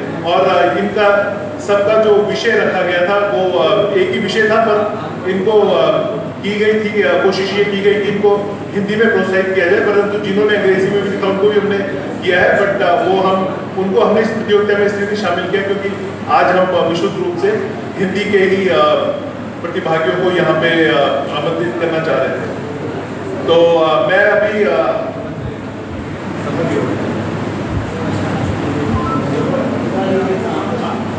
जो विनर्स है हिमालय स्कूल से जो ये मैं फटाफट इनके नाम बोल देता हूँ। अप टू क्लास 8 ये शिवालिक बिष्ट है, शिवालिका बिष्ट, कक्षा 8 फर्स्ट पोजीशन। आप प्लीज आ जाइए जल्दी। और इनका स्कूल का नाम है माउंट लिट्रा सी स्कूल। जरा एक बार करते हो से इनका स्वागत कीजिए।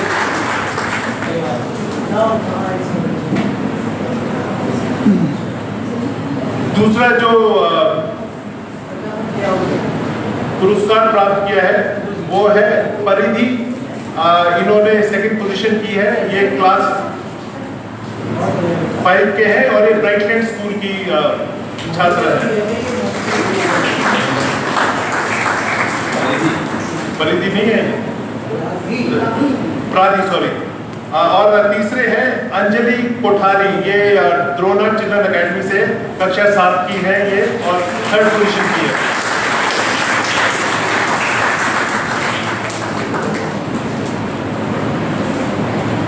अंजलि कोठारी और जो ग्रुप 2 है इसमें श्रुति बडूनी क्लास 10 फर्स्ट पोजीशन है and she is from Doon grammar public school.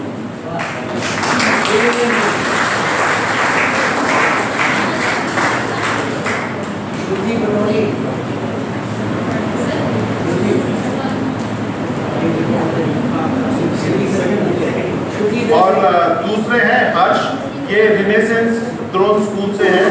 ये कक्षा 10 के छात्र हैं और इन्होंने 2nd पोजीशन अर्जित करी है।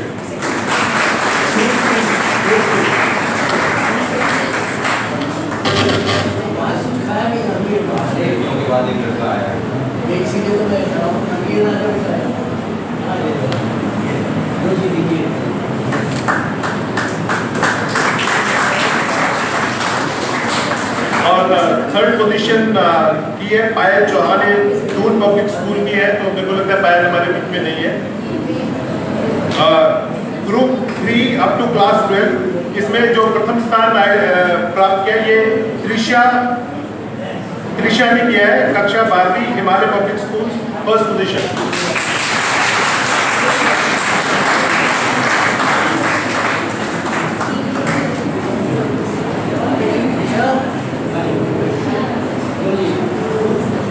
सेकंड पोजीशन की है Holy Angels senior secondary school की अंशिका चौधरी ने। अंशिका हमारे बीच में नहीं आई है। और 3rd पोजीशन है ओम विजयमान होपवे पब्लिक स्कूल। ओम विजयमान होपवे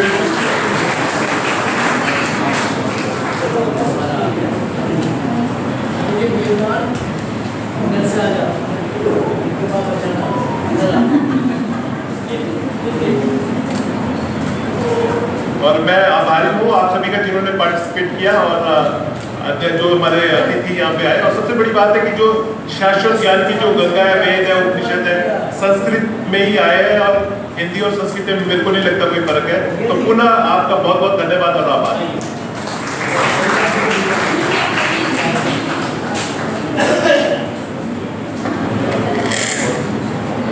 बहुत बहुत धन्यवाद हमारे अतिथियों का, और सभी जो विजेता छात्र छात्राएं हैं उनको भी हार्दिक शुभकामनाएं, बहुत बहुत बधाई। कार्यक्रम को फिर अपनी मुख्य धारा में लाते हुए आगे बढ़ाते हैं, और अब मैं मंच पर आज के हमारे मुख्य अतिथि डॉक्टर योगेंद्र नाथ शर्मा अरुण जी। सविता जी बैठी है,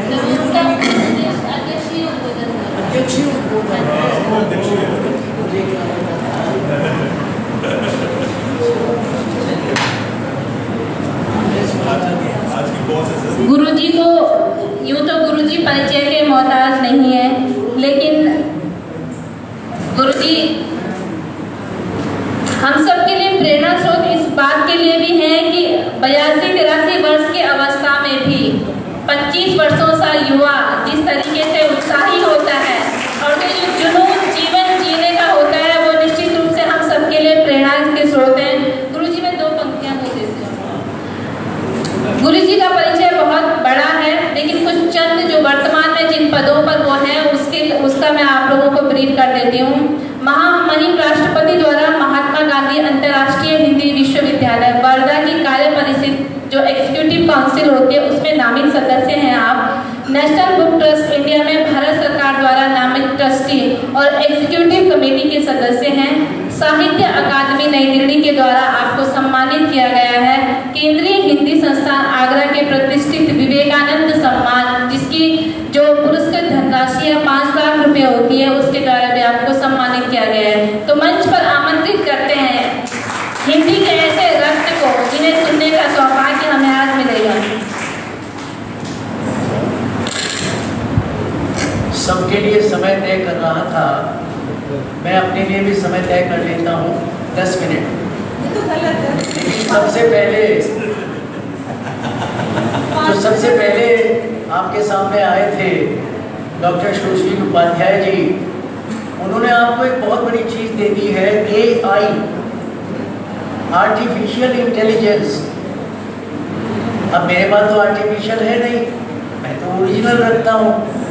लेकिन अगर आर्टिफिशियल इंटेलिजेंस से मेरा नाम उसमें डाला जाएगा और एक मुहावरा उसमें रखा जाएगा, नाम बड़े दर्शन छोटे, तो मेरा नाम निकल के आ जाएगा तुरंत। आप देख रही नाम बहुत बड़ा है, डॉक्टर योगेंद्र नाथ शर्मा अरुण, और आगे जाने क्या क्या। और कद आप देख रहे हैं, कल इतना छोटा है कि शायद लाल बहादुर शास्त्री जी हुए होते तो मैं कहीं उनके कंधे पर आता। आज की ये संगोष्ठी, बलूनी जी की बात अगर करूं, जो हमारे संकाय अध्यक्ष हैं, उन्होंने कहा कि हमारे विश्वविद्यालय की आयु अभी 3 वर्ष है। अगर 3 वर्ष में ये जलवा है तो 30 वर्ष का होने के बाद क्या होगा, आप कल्पना कीजिए। आर्टिफिशियल इंटेलिजेंस बताएगी। लेकिन मैंने देखा कि जब सुचित्रा जी बोल रही थी तो उन्होंने सब मेरे मन की बात कही। मैं भी पुराना हूँ ना, रिटायर हुए ही 22 साल हो चुके हैं। अब आप सोचिए, अगर पंडित रामचंद्र शुक्ल जी के समय ये AI हुई होती तो साहित्य का इतिहास ना लिखा जाता। हजारी प्रसाद द्विवेदी जी के समय होती तो फिर रामचंद्र शुक्ल ने जहाँ छोड़ा था उससे आगे आदिकाल में ना पहुँचते। हमने 10वीं क्लास में एक निबंध पढ़ा था और वहाँ पहली बात आया करती थी, science is a good servant but a bad master. क्या मतलब था इसका? विज्ञान आपका सेवक तो बहुत अच्छा है, बहुत मदद करता है आपकी। गूगल गुरु के पास चले जाइए और आज के गुरु को ताक में रख दीजिए, वो आपको कुछ ना कुछ दे देगा। लेकिन आपको पता है गूगल गुरु को दिया किसने? किसी मेरे जैसे गुरु ने ही। हम जो फील करते हैं वो देता है हमें, अपने आप से कुछ नहीं देता। तो यहाँ एक छोटी सी कहानी, अब हमारे सुशील ने तो एक कहानी उससे ही मांग ली थी, कविता भी मांग ली थी, लेकिन मैं तो ओरिजिनल कहानी दूंगा। एक साइंटिस्ट ने, एक वैज्ञानिक ने विज्ञान मानव बनाया। विज्ञान मानव बनाया और जब वो बना और उसमें दिमाग डाल दिया तो विज्ञान मानव बोला, देखिए वैज्ञानिक जी, मुझे बना तो दिया है लेकिन मेरी एक शर्त है, 1 मिनट भी खाली नहीं बैठूंगा, काम बताइए, और अगर मैं 1 मिनट से ज़्यादा खाली बैठा तो आपकी गर्दन दबा दूंगा, गला दबा दूंगा। वैज्ञानिक बोला, अरे इतने काम पड़े हुए हैं, तू खाली रह ही नहीं सकता, तो उसने बताना शुरू कीजिए। अब वैज्ञानिक अपने काम बताता गया, वो तो विज्ञान मानव था, चुटकियों में काम करता चला गया। 2 घंटे बाद वैज्ञानिक जी कह रहे कोई काम ही नहीं बचा। अब जब वैज्ञानिक के पास कोई काम नहीं बचा तो उसने कहा, जी मैं गर्दन दबा रहा हूँ। अब वैज्ञानिक जी आगे आगे दौड़ रहे हैं और उसका दौड़ रहा गर्दन दबाने के लिए। जैसे दौड़ते दौड़ते एक नदी के सामने एक छोटी सी कुटिया थी, वो वैज्ञानिक कुटिया में घुस गया तो देखा एक साधु जी अपनी साधना में लीन बैठे हैं। वो उनके चरणों में जाके गिर पड़ा वैज्ञानिक, लेकिन आज मेरा ही गला घोटने के लिए मेरे पीछे है कि हुआ क्या भाई, अगर तुमने बनाया है, बोले साहब इससे एक शर्त तय हो गई थी कि 1 मिनट से ज़्यादा ये खाली नहीं बैठेगा, और अब मैं क्या, मेरे में कोई काम बचा नहीं।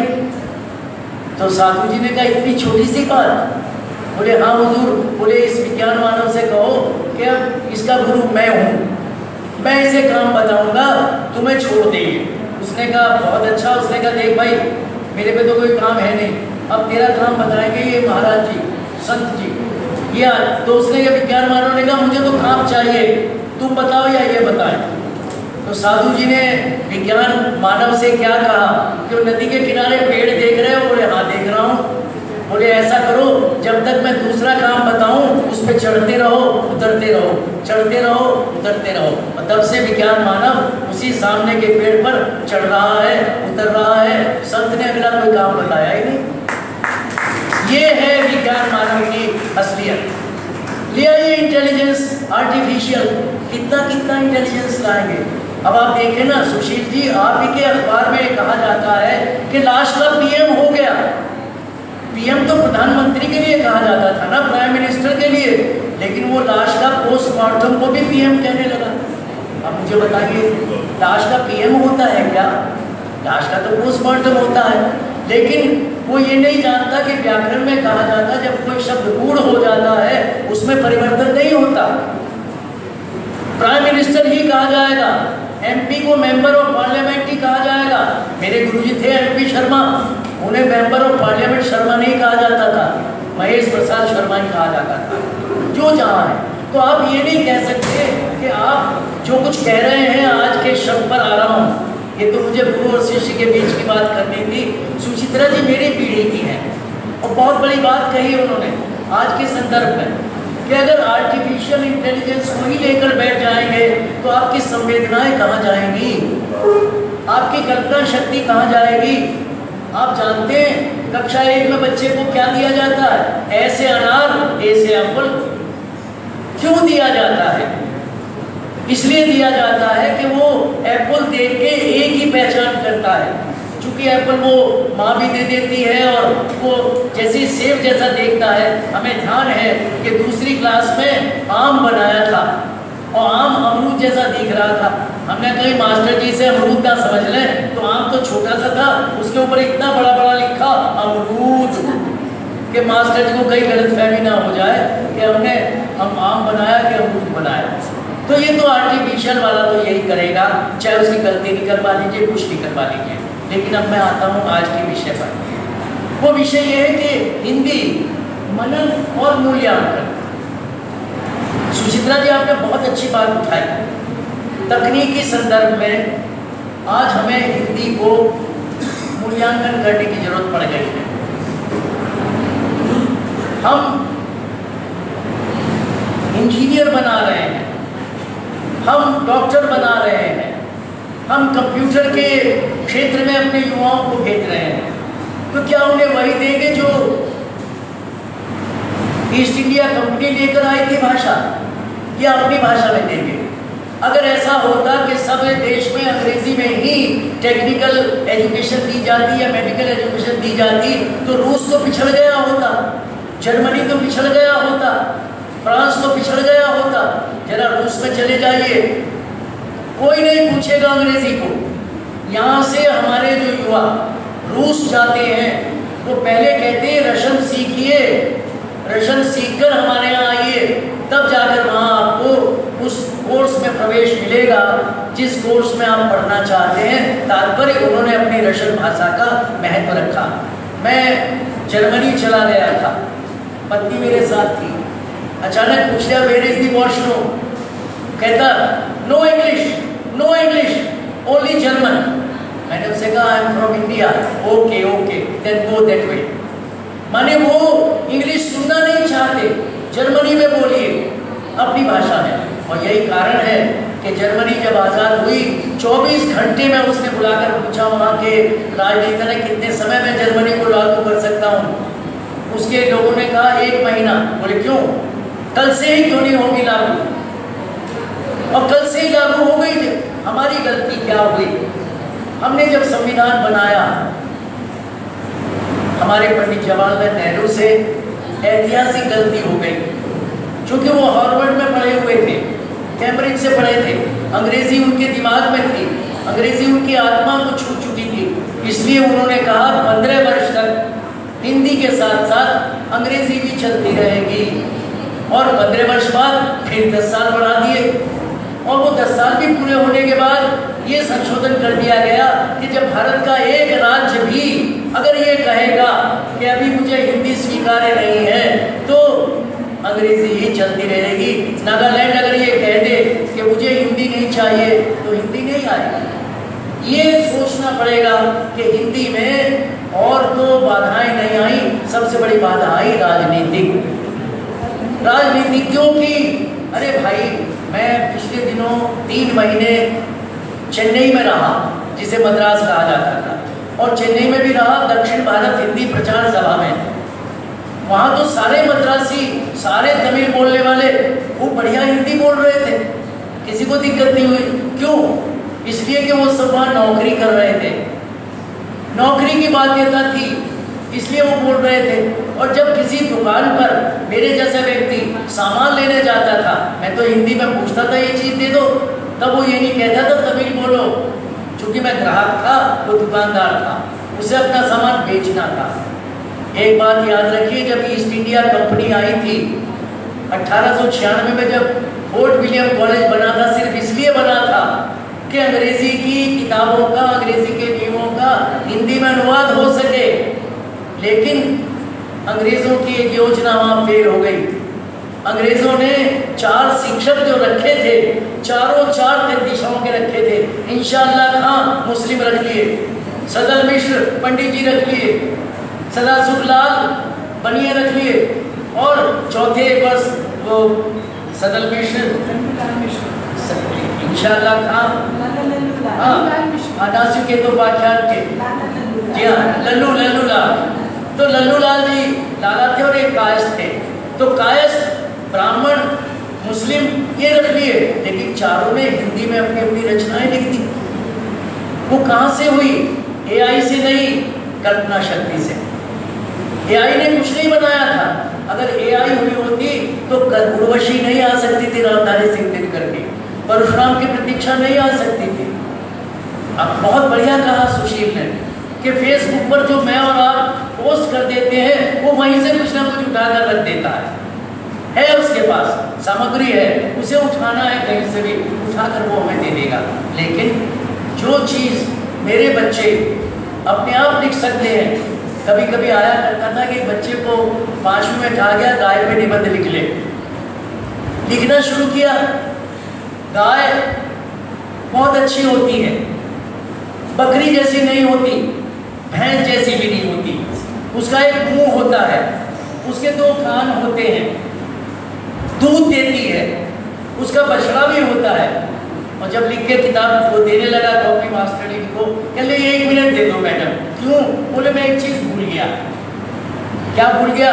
गाय गोबर भी करती है, वो भूल गया था। तो तात्पर्य ओरिजिनलिटी वहाँ से आ रही थी, एआई से नहीं। तो जो कुछ वो देख रहा था, एक बछड़ा देख रहा था, उसका मुंह अच्छा था, बकरी नहीं थी वो, भैंस भी नहीं थी वो, तो गाय पर वो कुछ भी लिख रहा था, वो लिख रहा था जो उसके मस्तिष्क में था, जो उसने देखा था, जो उसने अनुभव किया था। तो हिंदी आपकी वो भाषा है जो माँ से मिली है, और माँ से मिली हुई भाषा कभी भी AI से नहीं मिल सकती।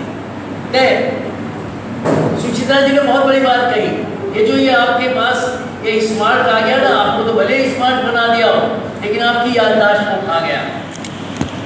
मेरे डॉक्टर पृथ्वी सिंह विकसित होते थे मंत्री, उन्हें कम से कम 100 लोगों के टेलीफोन नंबर मुंह जबानी याद थे। आज अपना टेलीफोन नंबर याद नहीं है, वो भी देखकर बताना पड़ता है, हम रिडायल कर लेते हैं, सुविधा भोगी हो गए हैं। हिंदी सुविधा भोगी नहीं हो। आज सबसे बड़ी चुनौती हिंदी के सामने है, जो नई शिक्षा नीति में वो चीज़ डाली गई है कि हमें हिंदी के अलावा दूसरी भाषा आती ही नहीं। मैं त्रिवेंद्रम गया, मलयालम भाषी लड़की का वाइवा कर रहा था। मैंने जब उससे कहा कि हिंदी में जवाब दोगी, थोड़ा थोड़ा, मैं थोड़ा थोड़ा कुछ कुछ, क्यों, मैं पूरा हिंदी नहीं बोल सकता, बोल सकती नहीं कहा उसने। तात्पर्य ये कि वो बोल तो रही है, वो हिंदी की तरफ आ तो रही है, और मैं उसे कहूँ तुम हिंदी का व्याकरण भी नहीं जानती। अरे भाई PhD किया उसने, उसका प्रोत्साहन जरूरी था, और मेरा वाला तो कुछ भी नहीं करता। मेरे वाले को तो वो थोड़ा थोड़ा भी नहीं आता। मेरे हरियाणा के चौधरी साहब को छिंका टूटा और MLA बन गए, MLA बन के मंत्री बन गए, और पहली दफे में इंग्लैंड भेज दिया गया। अब इंग्लैंड से जब मंत्री जी लौटे तो पत्रकारों ने हवाई अड्डे पे पूछा, मंत्री जी इंग्लैंड में क्या देखा? अब उनका जवाब सुनिए, कहते देखा तो बहुत कुछ, लेकिन एक चीज गजब की देखी। क्या देखी? 3-3 साल के बच्चे फर्राटे की अंग्रेजी बोल रहे थे, और हमारे ढींग के ढींग ना हिंदी बोल सके ना अंग्रेजी। अब उनसे पूछे कि भाई इंग्लैंड का बच्चा अंग्रेजी नहीं बोलेगा, तेरे हिंदुस्तान का बोलेगा क्या? भाषा विज्ञान ने एक सूत्र दिया, भाषा अनुकरण से आती है। अब वो उन्हें क्या पता भाषा अनुकरण से आती है? वो तो देख रहे कि इंग्लैंड का बच्चा 3 साल का बच्चा फर्राटे की अंग्रेजी बोल रहा, और हमारा ढींग का ढींग ना अंग्रेजी जाने ना हिंदी जाने। ये चीज़ हमारी कमी हुई है। हिंदी का जब मनन आप करेंगे, मूल्यांकन करेंगे, आपको जानना होगा कि आप अपनी मातृभाषा का सम्मान कितना करते हैं, आप उसके व्याकरण से कितना परिचित हैं। बलूनी जी ने बहुत अच्छी बात कही थी कि कंठ से ऊपर जो हमारे अवयव हैं बोलने के, हमारे उच्चारण अवयव, हमारी हिंदी इतनी वैज्ञानिक है कि हमारे हर अवयव से निकलने वाली ध्वनि हमारे किसी न किसी अक्षर को अपने आप में लेती है। हमारे हर वर्ण का एक पूरा स्थान है। अगर हम कवर्ग में कोई चीज़ ले रहे हैं तो उसका अनुनासिक अलग है, अगर हम चवर्ग में ले रहे हैं उसका अलग है। आप पंप लिखेंगे तो बिंदी लगा दे, वरना तो माँ ही लगाना पड़ेगा।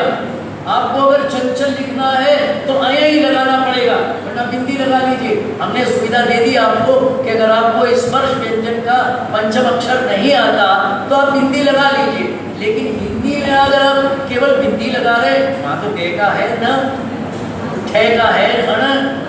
आप अगर ठंड लिख रहे हैं तो आपको न नहीं लिखना, मैं नहीं लिखना, अनय लिखना है, तब ठंड बनेगा। पंडित के लिए तभी अनय लगाना पड़ेगा, तब बनेगा। ठीक है, बिंदी लगा लीजिए जिन्हें नहीं आता। तो मेरी हिंदी तो इतनी वैज्ञानिक है कि हर वर्ण का अपना एक क्षेत्र है और उसकी जगह वो बदल नहीं सकता कभी। तो इतनी वैज्ञानिक भाषा को हम लोगों ने हीन मान लिया, ये सबसे बड़ी कमी हमारी हुई। हम ये कहते हैं सब हिंदी का व्याकरण बड़ा कठिन है, अंग्रेजी का बहुत सरल है। आपको यही पता नहीं कि ब्रिटिश इंग्लिश कैसी है और अमेरिकन इंग्लिश कैसी है। आप तो सोच ही नहीं सकते कब छोटी हो जाती, कौन बड़ी हो जाती है। छोटी ये बड़ी ये, मेरे यहाँ तो सारे बराबर हैं, कोई छोटा कोई बड़ा ही नहीं। तो जब छोटा बड़ा कोई है ही नहीं, एक स्थान जहाँ तय कर दिया वही है, उसके अलावा नहीं आ सकता।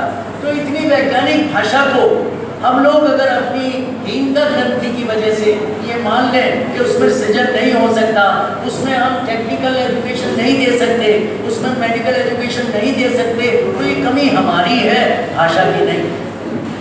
आप मनन शब्द देख रहे हैं, मनन शब्द में दो नए हैं। आप एक नए कहीं का भी हटा दीजिए, मन आ जाएगा। जब मन होगा तब भाषा सीखी जाती है और तभी मनन किया जाता है, वरना नहीं। हमारे पास दो चीजें प्रकृति ने दी, ईश्वर ने दी। एक ये दिया, इसे हेड कहते हैं।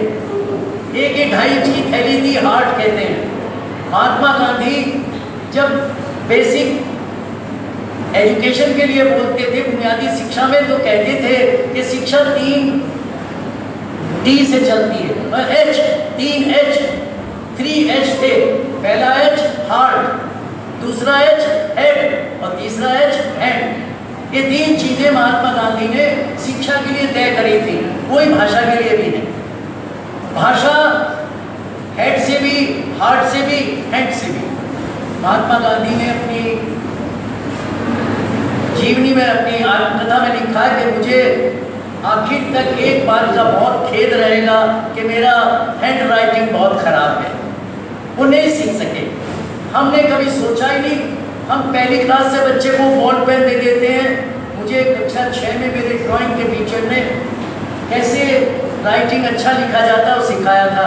तो जो भी देखता मेरा राइटिंग, सब बहुत बढ़िया लिखते हैं। अरे इसलिए लिखते हैं कि सिखाया गया है, कहीं से ऐसे सीख के नहीं आए थे। माँ ने बोलना सिखाया था, मातृभाषा आई थी। आज मैं बेटियां बहुत बैठी हैं, बहुत बड़ी बात बता रहा हूँ बेटे।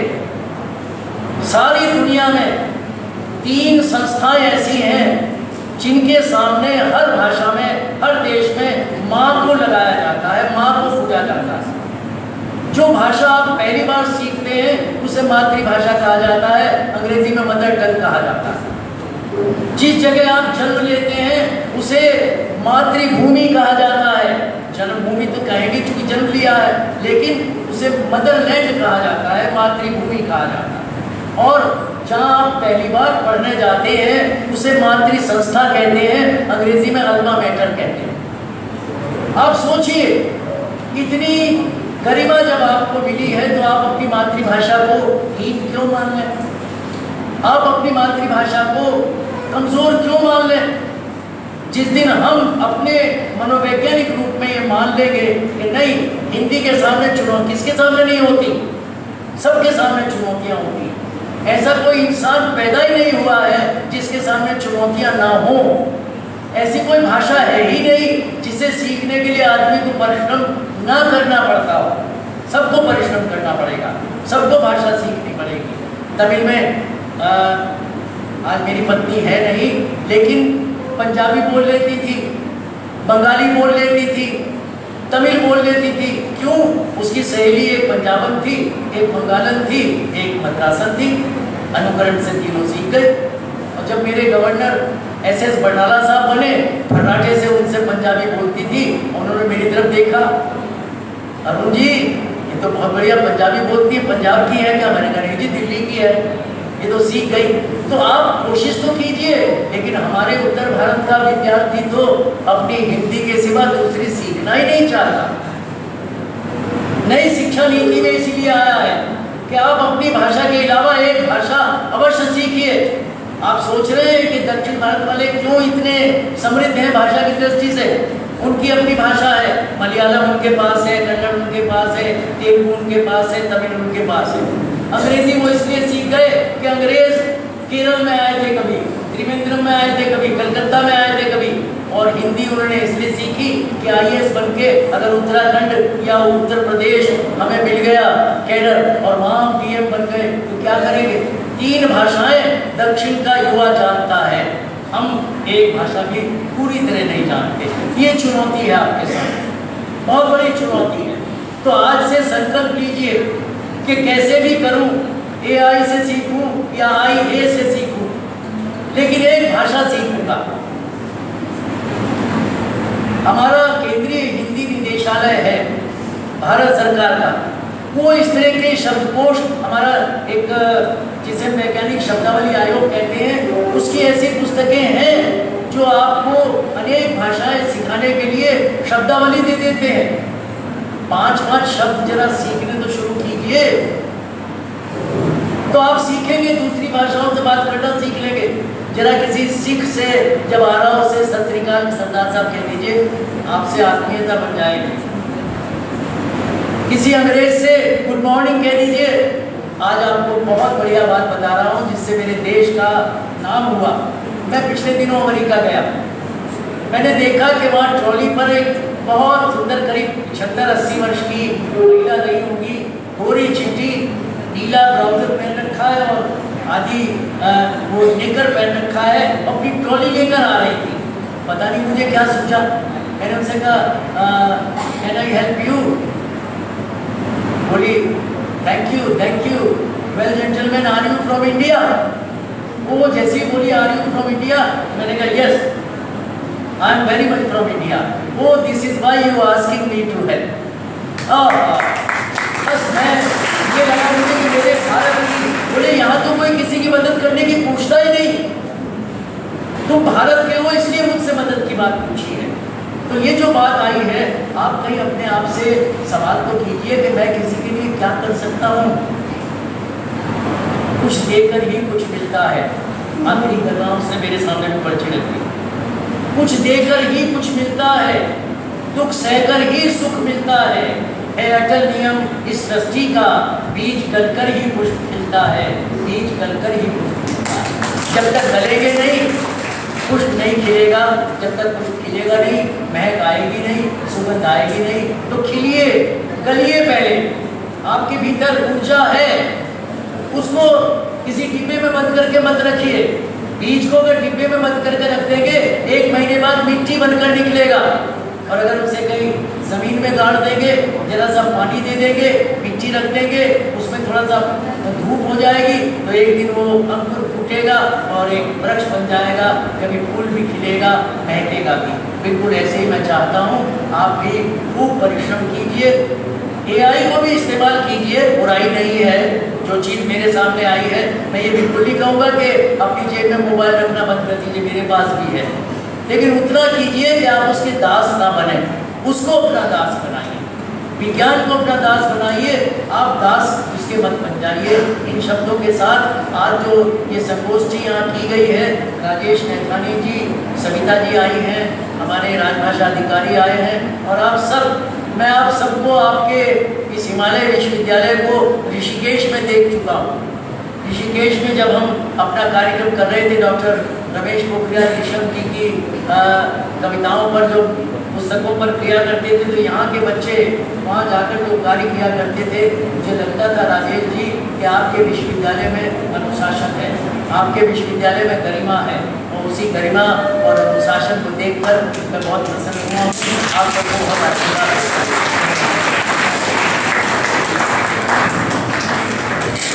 धन्यवाद गुरुजी। आपकी ओजस्वी वाणी में मां शारदा का वास है। हमें सौभाग्य मिला है, आज हम सौभाग्यशाली हैं कि आपका आशीर्वाद आशीर्वचनों के रूप में हमें प्राप्त हुआ। कार्यक्रम अपने अंतिम चरण में है, उद्घाटन सत्र का, तो मैं मंच पर अध्यक्षीय उद्बोधन के लिए आमंत्रित करती हूँ डॉक्टर सविता मोहन जी को, जो पूर्व निदेशक रही हैं उत्तराखंड भाषा संस्थान की और हिमालय विश्वविद्यालय में हमारे अभिभावक के रूप में, हिंदी विभाग के एमएरिटस प्रोफेसर के रूप में भी यहाँ पे हैं। तो स्वागत कीजिएगा डॉक्टर सविता मोहन।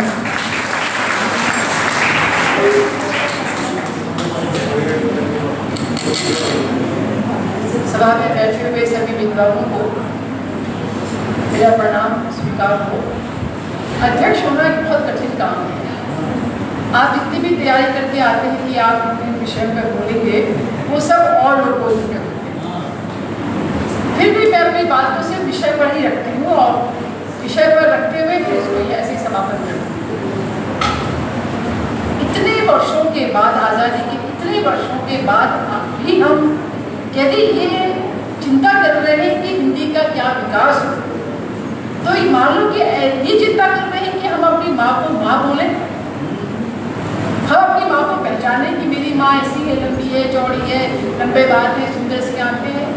हिंदी को जानने का प्रयास हमारे खून में है, हमारी आत्मा में भी हिंदी है, फिर हम इसकी चिंता क्यों करते हैं? ये एक बहुत बड़ा प्रश्न है। अभी 14 सितंबर को हिंदी दिवस के पखवाड़े चलेंगे और मैं और सुशील इसके गवाह हैं कि जाने कितने जगह से हमारे पास आमंत्रण आएंगे एक दिन में तो 2 बार आमंत्रण है कि आपको हमारी कार्यशाला आपको हिंदी बोलने के जाना है। जी अब तो मैं मना करने लगी हूँ कि नहीं, मुझे ये श्रद्धांजलि सभा अच्छी लगती है। हर वर्ष जा करके वही बात करो, हिंदी ऐसी है, हिंदी ऐसी है, हिंदी का विकास हो। मैं अपनी बात को ला रही हूँ कि हिंदी की ये दशा कैसे हुई, क्यों, और आज भी हम इतने वर्षों के बाद भी उसी जगह पे खड़े हैं। सुशील भी इस बात को समझते हैं और गुरु जी भी, सुचित्रा बहन भी इसको समझती है, और इतने सारे विद्वान विद्यार्थी मेरे पास बैठे हैं, पूना मैं भारती है, ये सब जानते हैं, ये सब समझते हैं कि हमारे यहाँ जो वर्ग भेद है असली में, उसके कारण से हिंदी की दशा होती है। वर्ग भेद का मतलब क्या हुआ? मैं वर्ण भेद नहीं कह रही, ब्राह्मण क्षत्रिय शूद्र वैश्य, उस पर मैं बात नहीं करती, कभी नहीं। हमारे यहाँ एक हुआ उच्च वर्ग, जो धनाढ़ वर्ग इसको आते हैं, एक मध्यम वर्ग, उच्च मध्यम वर्ग जो थोड़ा से कम है, एक मध्यम वर्ग और एक निम्न।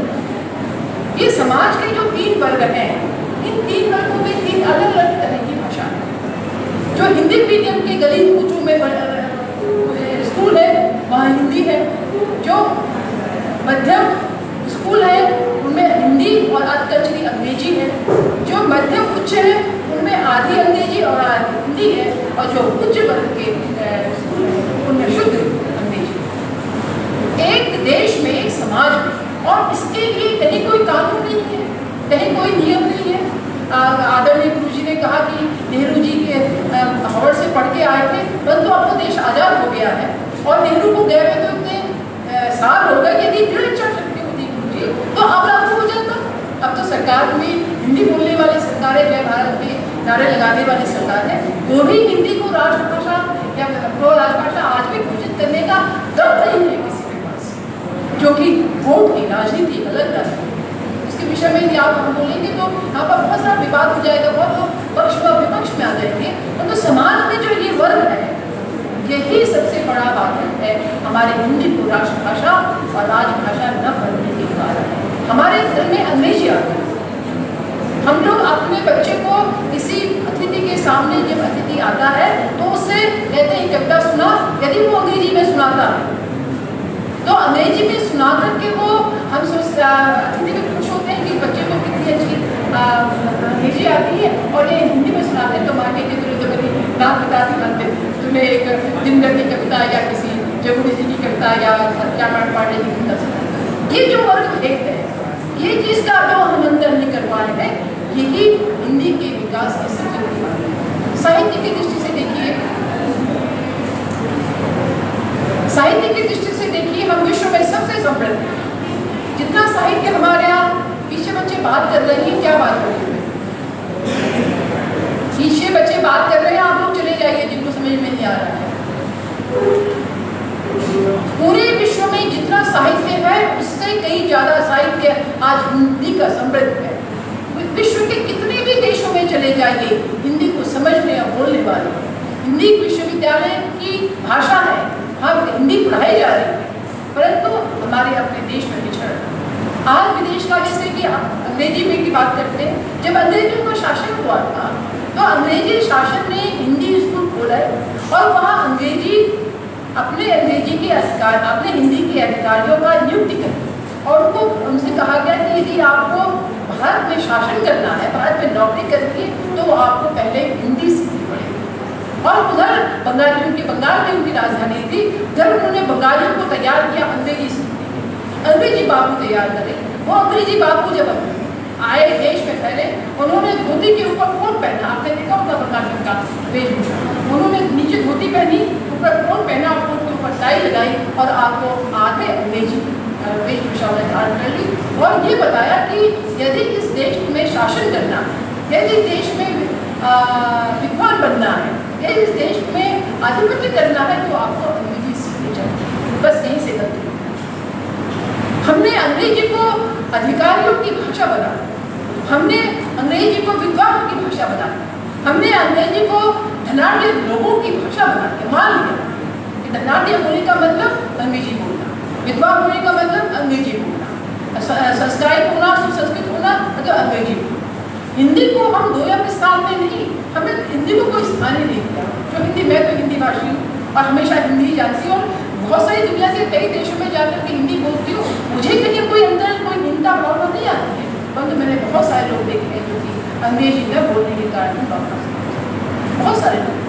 तो ये जो हीनता की भावना है, इसको यदि कोई राजभाषा कोई राज सत्ता ऐसी आए जो कि एक डंडे की चोट पर, जैसे आपने कश्मीर की धारा बताई, जैसे आपने बहुत सारी चीज़ें बताई, ऐसे ही देश की राष्ट्रभाषा हिंदी को घोषित करते, इसमें क्या है?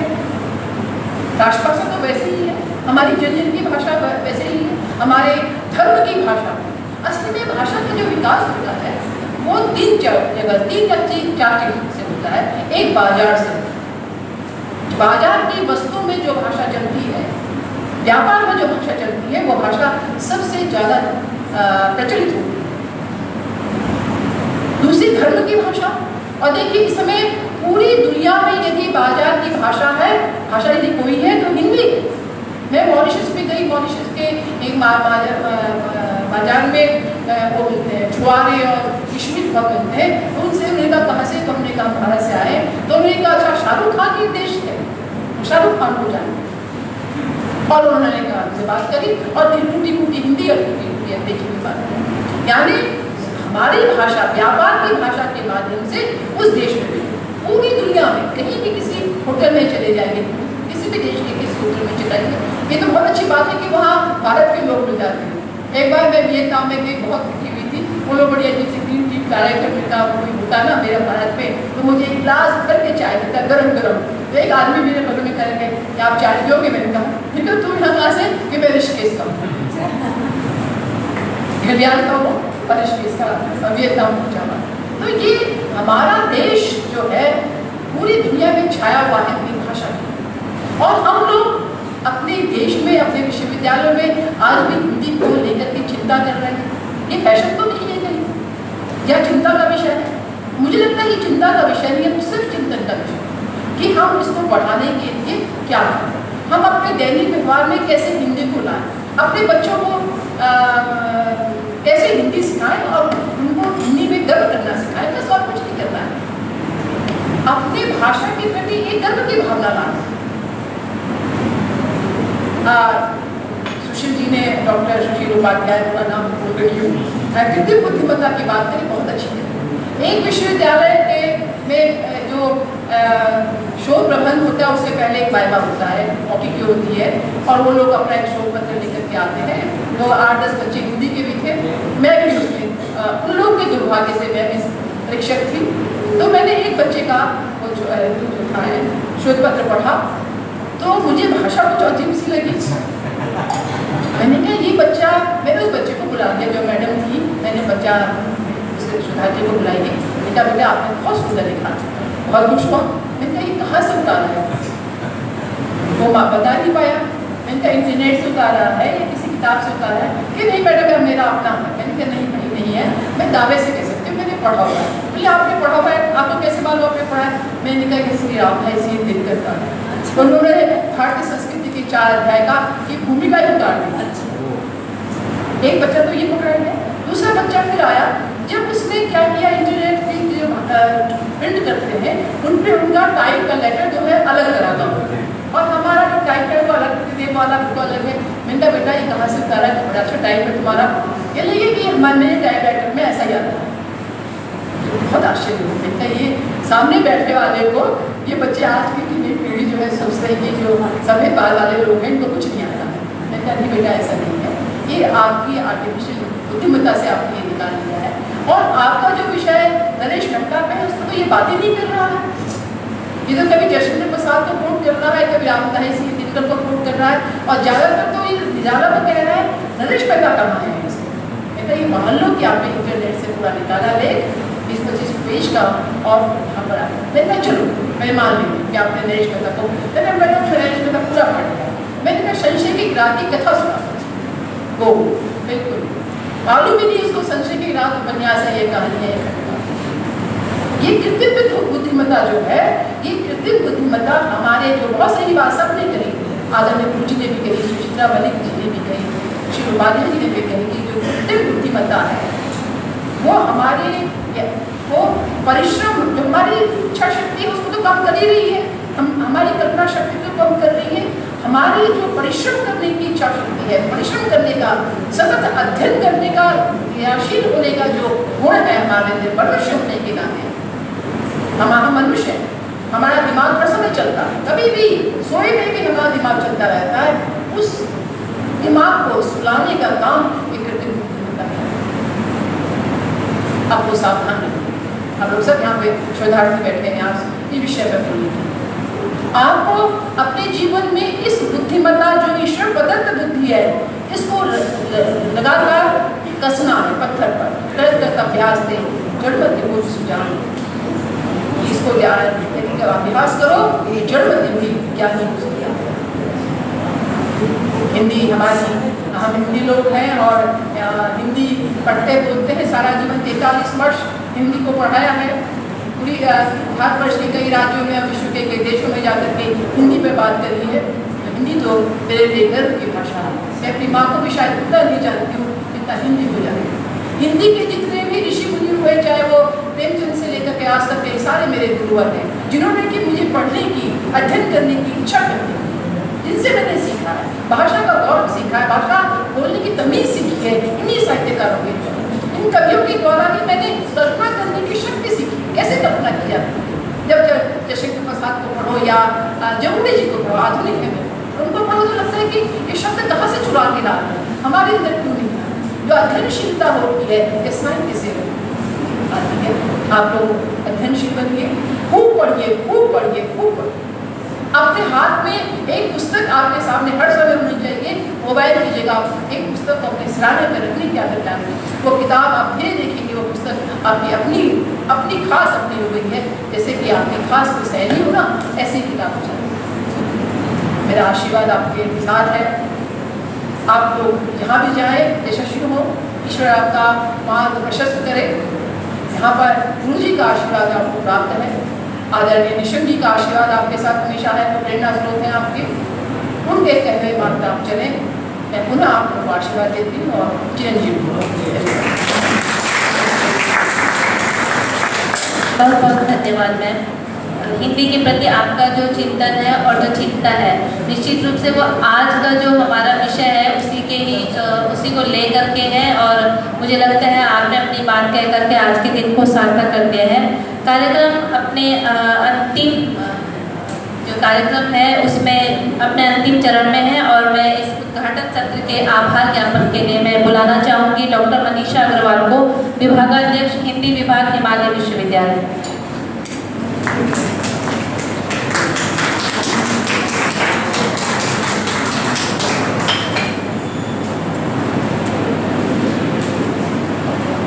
मैं डॉक्टर मनीषा अग्रवाल आप सभी के समक्ष धन्यवाद ज्ञापन के लिए उपस्थित हूँ। जैसा कि आप सभी जानते हैं, हिमालय विश्वविद्यालय देहरादून के आंतरिक गुणवत्ता प्रकोष्ठ के अंतर्गत हिंदी विभाग द्वारा आयोजित एक दिवसीय राष्ट्रीय संगोष्ठी का आयोजन किया गया। राष्ट्रीय संगोष्ठी का विषय हिंदी विविध संदर्भों में मनन एवं मूल्यांकन बहुत ही सार्थक एवं सामयिक है। उद्घाटन सत्र में हिंदी भाषा की विविधता, उपयोगिता, अन्य क्षेत्रों में भाषा के महत्व, समस्याओं, चुनौतियों जैसे विषयों पर सभागार में उपस्थित विश्वविद्यालय के प्रतिकुलपति डॉक्टर राजेश नेथानी सर जी ने, मुख्य अतिथि डॉक्टर योगेंद्र नाथ शर्मा अरुण सर जो वरिष्ठ साहित्यकार हैं, एवं उद्घाटन सत्र की अध्यक्षा डॉक्टर सरिता मोहन मैम को, हमारे विशिष्ट अतिथियों में डॉक्टर बेचैन कंडियाल, जनसंपर्क अधिकारी एवं साहित्यकार को केंद्रीय शिक्षा मंत्री जी का डॉक्टर सुशील उपाध्याय सर, प्राचार्य जवाहरलाल पीजी कॉलेज से सर का डॉक्टर सुचित्रा मलिक, कोऑर्डिनेटर कन्या गुरुकुल परिसर हरिद्वार से, इन सभी बुद्धिजीवियों के विचारों को सुनने का अवसर प्राप्त हुआ। मैं आप सभी का आभार व्यक्त करती हूँ। आपने हमें अपना बहुमूल्य समय देकर कृतार्थ किया। साथ ही सभा में उपस्थित सभी संकायों के अध्यक्ष, विभागाध्यक्ष, प्राध्यापक, शिक्षकगण, शिक्षणेतर कार्मिक और इस संगोष्ठी के उद्घाटन सत्र की संचालन के लिए डॉक्टर ममता कुंवर जी एवं अन्य सभी सहकर्मियों का हृदय से आभार व्यक्त करती हूँ। धन्यवाद।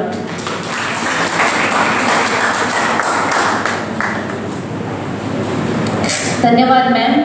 कार्यक्रम लगभग समाप्त हो गया है। अब एक औपचारिकता है। यूँ तो हम आपके बच्चे के समान हैं और इतने सामर्थ्य नहीं कि आपका सम्मान कर सके, लेकिन विश्वविद्यालय के स्मृति चिन्ह के रूप में आपका सम्मानित करना चाहेंगे, तो आप अतिथियों से निवेदन है कि मंच पर आ जाएं। हाँ जी सर, सामूहिक रूप से सभी कर आइए कन्याल जी। मैं प्रतिकुलपति डॉक्टर राजेश नैथानी जी से निवेदन करूंगी कि वे आदरणीय गुरुजी योगेंद्र नाथ शर्मा जी को शॉल भेंट कर उनका सम्मान करें एवं स्मृति चिन्ह देकर उन्हें हिमालय विश्वविद्यालय में सम्मानित करने का कष्ट करें। आप सभी की करतब ध्वनियां थमनी नहीं चाहिए जब तक कि हम सभी महानुभावों का सम्मान न कर लें। तालियों की गड़गड़ाहट के साथ सम्मानित करते हुए डॉक्टर राजेश नैथानी जी हमारे आदरणीय गुरु जी का। इसी क्रम में मैं डॉक्टर मनीषा अग्रवाल जी को आमंत्रित करती हूँ कि वे हमारे आज के अध्यक्ष डॉक्टर सविता मोहन जी का शॉल भेंट कर स्वागत अभिनंदन करें, सम्मानित करें एवं स्मृति चिन्ह प्रदान करें।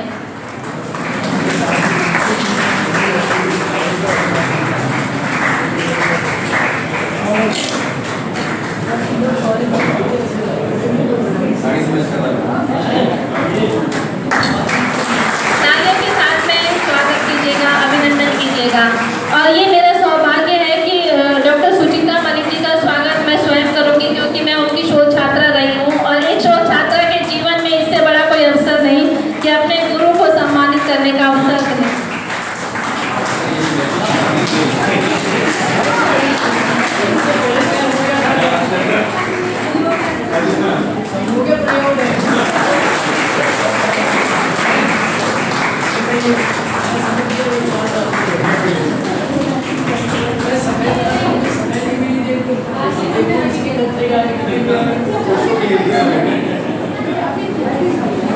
इसी क्रम में मैं डॉक्टर अनु बलोनी जी से निवेदन करूंगी कि वे आए और डॉक्टर सुशील उपाध्याय जी का शॉल भेंट कर उनका अभिनंदन करें और स्मृति चिन्ह प्रदान कर उनका सम्मानित करने का कष्ट करें।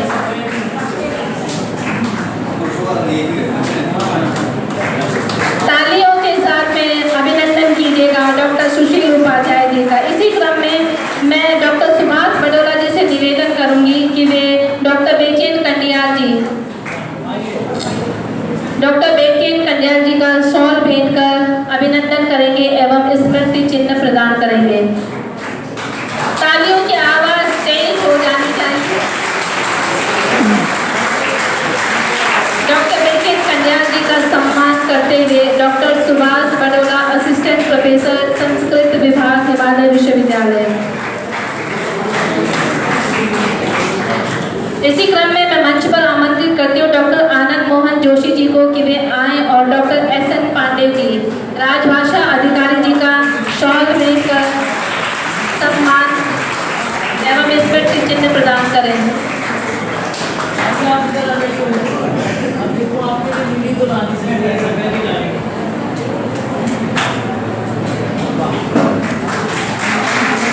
राजभाषा अधिकारी डॉक्टर SN पांडे जी का स्वागत करते हुए डॉक्टर आनंद मोहन जोशी जो विभागाध्यक्ष हैं, संस्कृत विभाग, हिमालय विश्वविद्यालय।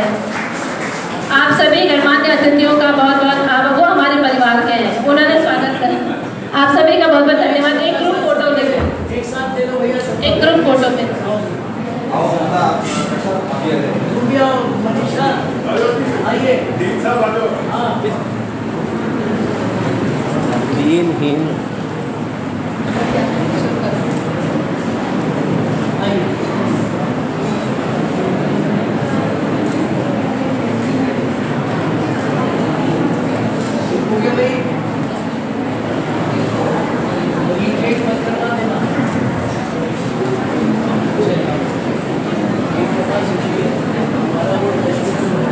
आप सभी लोगों के लिए बहुत महत्वपूर्ण सूचना है।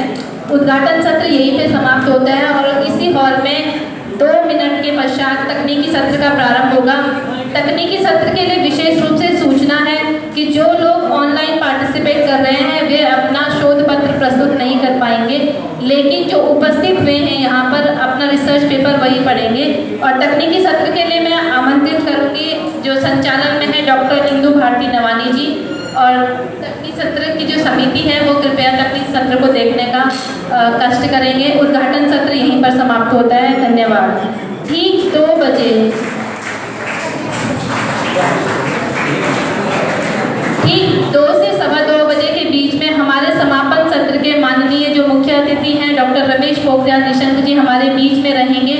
तो तकनीकी सत्र के बाद आप लोगों को आधा घंटा 20 मिनट मिलेगा, उसमें आपने अपना मध्याह्न भोजन ग्रहण करना है और शीघ्र समापन सत्र में पहुंचना है।